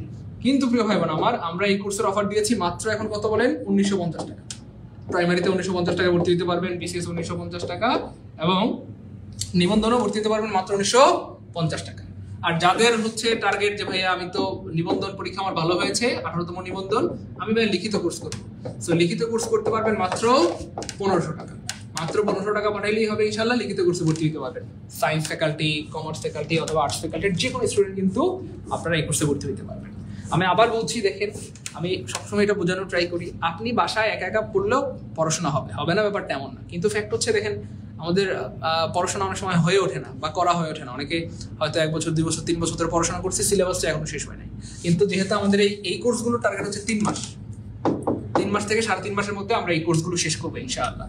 সো 3 মাসের মধ্যে আপনার পরিপূর্ণ সিলেবাস শেষ হবে। আপনি বুকে হাত দিয়ে তখন বলতে পারবেন আলহামদুলিল্লাহ প্রাইমারি সিলেবাস আমার শেষ, নিবন্ধন সিলেবাস আমার শেষ, অথবা 11 থেকে 10 থেকে 20তম গ্রেডের সিলেবাস আমার শেষ। এবং যখন একবার সিলেবাস শেষ হয়ে যাবে তখন বারবার রিভিশন দিবেন, দেন যে কোনো জায়গা থেকে প্রশ্ন আসলে পারবেন ইনশাআল্লাহ। আর 47তম বিসিএস কোর্স কিন্তু আপনার যেহেতু এটা অ্যাডভান্স কোর্স, একদম বিসিএস পরীক্ষার আগ পর্যন্ত চলবে ইনশাআল্লাহ। 10টা বিষয় পড়ানো হবে, 2000 টাকা লেকচার শিট সাথে ফ্রিতে পাবেন, মাত্র 3500 টাকা ভর্তি হতে পারবেন ইনশাআল্লাহ। হ্যাঁ, ক্লাস রেকর্ড থাকবে, হ্যাঁ ক্লাস রেকর্ড থাকবে ইনশাআল্লাহ, অবশ্যই ক্লাস রেকর্ড থাকবে। সব ক্লাস কিন্তু কি থাকবে বলেন তো ভাইয়া? রেকর্ড থাকবে। কোনো কারণে আপনি যদি লাইভ ক্লাস করতে না পারেন কোনো সমস্যা নাই, সকাল বিকাল দুপুর রাত যখন খুশি যতবার খুশি পরবর্তীতে ক্লাসগুলো আপনি অবশ্যই দেখতে পারবেন ইনশাআল্লাহ। ক্লিয়ার? ক্লিয়ার? হ্যাঁ, যারা অন্যান্য কোর্সে ভর্তি আছে, আচ্ছা যারা আমাদের যে কোনো কোর্সে ভর্তি আছেন তাদের জন্য এই কোর্সগুলো মাত্র 1650 টাকা, মাত্র 1650 টাকা দিলে কিন্তু আপনারা প্রাইমারি কোর্সে বা নিবন্ধনে অথবা 10 সেমিস্টার গ্রেডে ভর্তি হতে পারবেন। ঠিক আছে ইনশাআল্লাহ? ক্লিয়ার? আর কারো কোনো প্রশ্ন? হ্যাঁ, দেখেন রাগ করিয়েন না, এখন হয়তো সময়টা আছে, এখন হয়তো টের পাচ্ছেন না বা বুঝতেছেন না, কিন্তু দেখবেন খুব দ্রুত সময়টা চলে যাবে। এভাবে করে কিন্তু মানে সবার সময়টাই চলে যায় এবং একটা সময় খুব আফসোস হবে যে আরে সাইদুল স্যার প্রত্যেকদিন বুঝাইতো, নাসির স্যার, মোহাম্মদ স্যার প্রচুর চিল্লাচিল্লি করতো, প্রচুর বুঝাইতো যে ভাই সময়টা কাজে লাগান। এই জন্য ভাইয়া প্লিজ সময়টা কাজে লাগান। আপনি বাসায় পড়তে চাইলে তাও পড়েন, কোনো সমস্যা নাই, কোর্সে ভর্তি চাইলে তাও করেন। হ্যাঁ, তবে কোর্সে ভর্তি হলে যেটা হবে একটা স্ট্রাকচার অনুযায়ী পড়াশোনা হবে, খুব সুন্দরভাবে গুছানোভাবে পড়াশোনা হবে, এখানে পরীক্ষা দিতে পারবেন। তো সব মিলে খুব সুন্দর এবং গুছানো একটা প্রস্তুতি হবে এবং অল্প সময়ের মধ্যে ওই যে এটা 3 থেকে 4 মাসের মধ্যে এই সিলেবাসগুলো শেষ হয়ে যাবে। অ্যান্ড বিসিএসের প্রত্যেকটা বিষয় যখন আপনাকে আজকে দেখলেন তো স্যার কত সুন্দর করে আইসিটি পড়াইলো বা আমাদের নাসির স্যার কত সুন্দর করে বাংলা পড়ান, আমি কতটা পচা করে পড়াই সেটাও জানেন। সেভাবে করে যখন আপনি পড়বেন দেখা গেল আপনি এক সপ্তাহে যেটা পড়বেন যতটুকু পড়বেন আমাদের একটা ক্লাস থেকে আল্লাহ চায় তো তার থেকে বেশি শিখতে পারবেন ইনশাআল্লাহ। কেন? কারণ আমাদের এই ক্লাসগুলো এমনি এমনি সুন্দর লাগে না, তৌহিদ স্যারের এই ক্লাসটা এমনি এমনি ভালো লাগে না প্রিয় ভাই বোন আমার। এই একটা ক্লাস মানে এই জিনিসগুলোকে এত সুন্দর করতে এত অর্গানাইজ করতে স্যারকে কিন্তু অনেক গবেষণা, অনেক পরিশ্রম করতে হয়েছে, অনেক সাধনা করতে হয়েছে। এই জন্য দেখা গেলো যে একটা সময় আমাদেরও অনেক সময় লাগতো একটা জিনিস পড়তে বা বুঝতে, অথচ এই জিনিসগুলো আমরা এখন অল্প সময়ের মধ্যে বুঝাইতে পারি, অথবা যে কোনো স্যার ভালো মতো বুঝাইতে পারেন। কেন? কারণ স্যারদেরকে অনেক পরিশ্রম করতে হয়েছে। এই জন্য এই পরিশ্রমের জিনিসগুলো আপনারা কিন্তু অল্পতে পেয়ে যাবেন ইনশাআল্লাহ। আপনাদের সময়টা সেভ হবে আর টাকার চেয়ে সময়ের দাম অনেক বেশি। এই জন্য কোর্স করলে এটা হচ্ছে ফায়দা আর কি, যে আপনি অনেক সুন্দর সুন্দর জিনিসগুলো, গুছানো জিনিসগুলো আপনি পেয়ে যাবেন ইনশাল্লাহ, সাথে শীট পেয়ে যাবেন ইনশাল্লাহ, পড়াশোনাটা গুছানো হবে। আশা করি আমাদের হাইলাইটগুলো বা শীটগুলো পড়ার পর আপনার আর কোনো বই টাচও করতে হবে না ইনশাআল্লাহ। জাস্ট আপনি ক্লাসগুলো করবেন আর হাইলাইটগুলো করবেন এবং প্রত্যেকটা কোর্সে হাইলাইটস কিন্তু ফ্রি, কোনো কোর্সে হাইলাইটসের জন্য আমরা টাকা নেই না। ক্লিয়ার? 47তম বিসিএস এ ভর্তি হতে কত লাগবে? 10তম গ্রেডে ভর্তি আছে। আচ্ছা, আমাদের যে কোনো কোর্সে যারা ভর্তি আছেন বিসিএস কোর্সে জানা আমি কমাই দিলাম আপনাদেরকে, মাত্র 3000 টাকা দিলেই হবে। আমাদের কোর্সে যারা ভর্তি আছে, যে কোনো কোর্সে ভর্তি আছেন বিসিএস এ ভর্তি হতে চাইলে মাত্র 3000 টাকা দিলেই হবে। এটা জাস্ট ভর্তি দেওয়ার কারণে আপনাদের সম্মান। ঠিক আছে ইনশাআল্লাহ? ভর্তি ছাড়া হাইলাইটস আপাতত কোনো সুযোগ নাই প্রিয় ভাই আমার, ভর্তি ছাড়া আমরা হাইলাইটস দিচ্ছি না আপাতত। হ্যাঁ, আমাদের হাইলাইটস গুলো আসলে বিক্রি করার জন্য আমরা বানাই নাই, এগুলো জাস্ট ভালোবাসার উপহার স্বরূপ। আমাদের কোর্সে ভর্তি হলে ফ্রিতেই পাবেন ইনশাআল্লাহ। ঠিক আছে ইনশাআল্লাহ? এই হচ্ছে ক্লিয়ার? আর কোনো প্রশ্ন? হ্যাঁ, ঠিক আছে ইনশাআল্লাহ। এই দুইটা নম্বরে 01939964623 01767265758 এই দুইটা নম্বরে বিকাশ নগদ পার্সোনাল সেন্ড মানি করতে হবে, তাইলেই হবে ইনশাআল্লাহ। হ্যাঁ, সেন্ড মানি করতে হবে।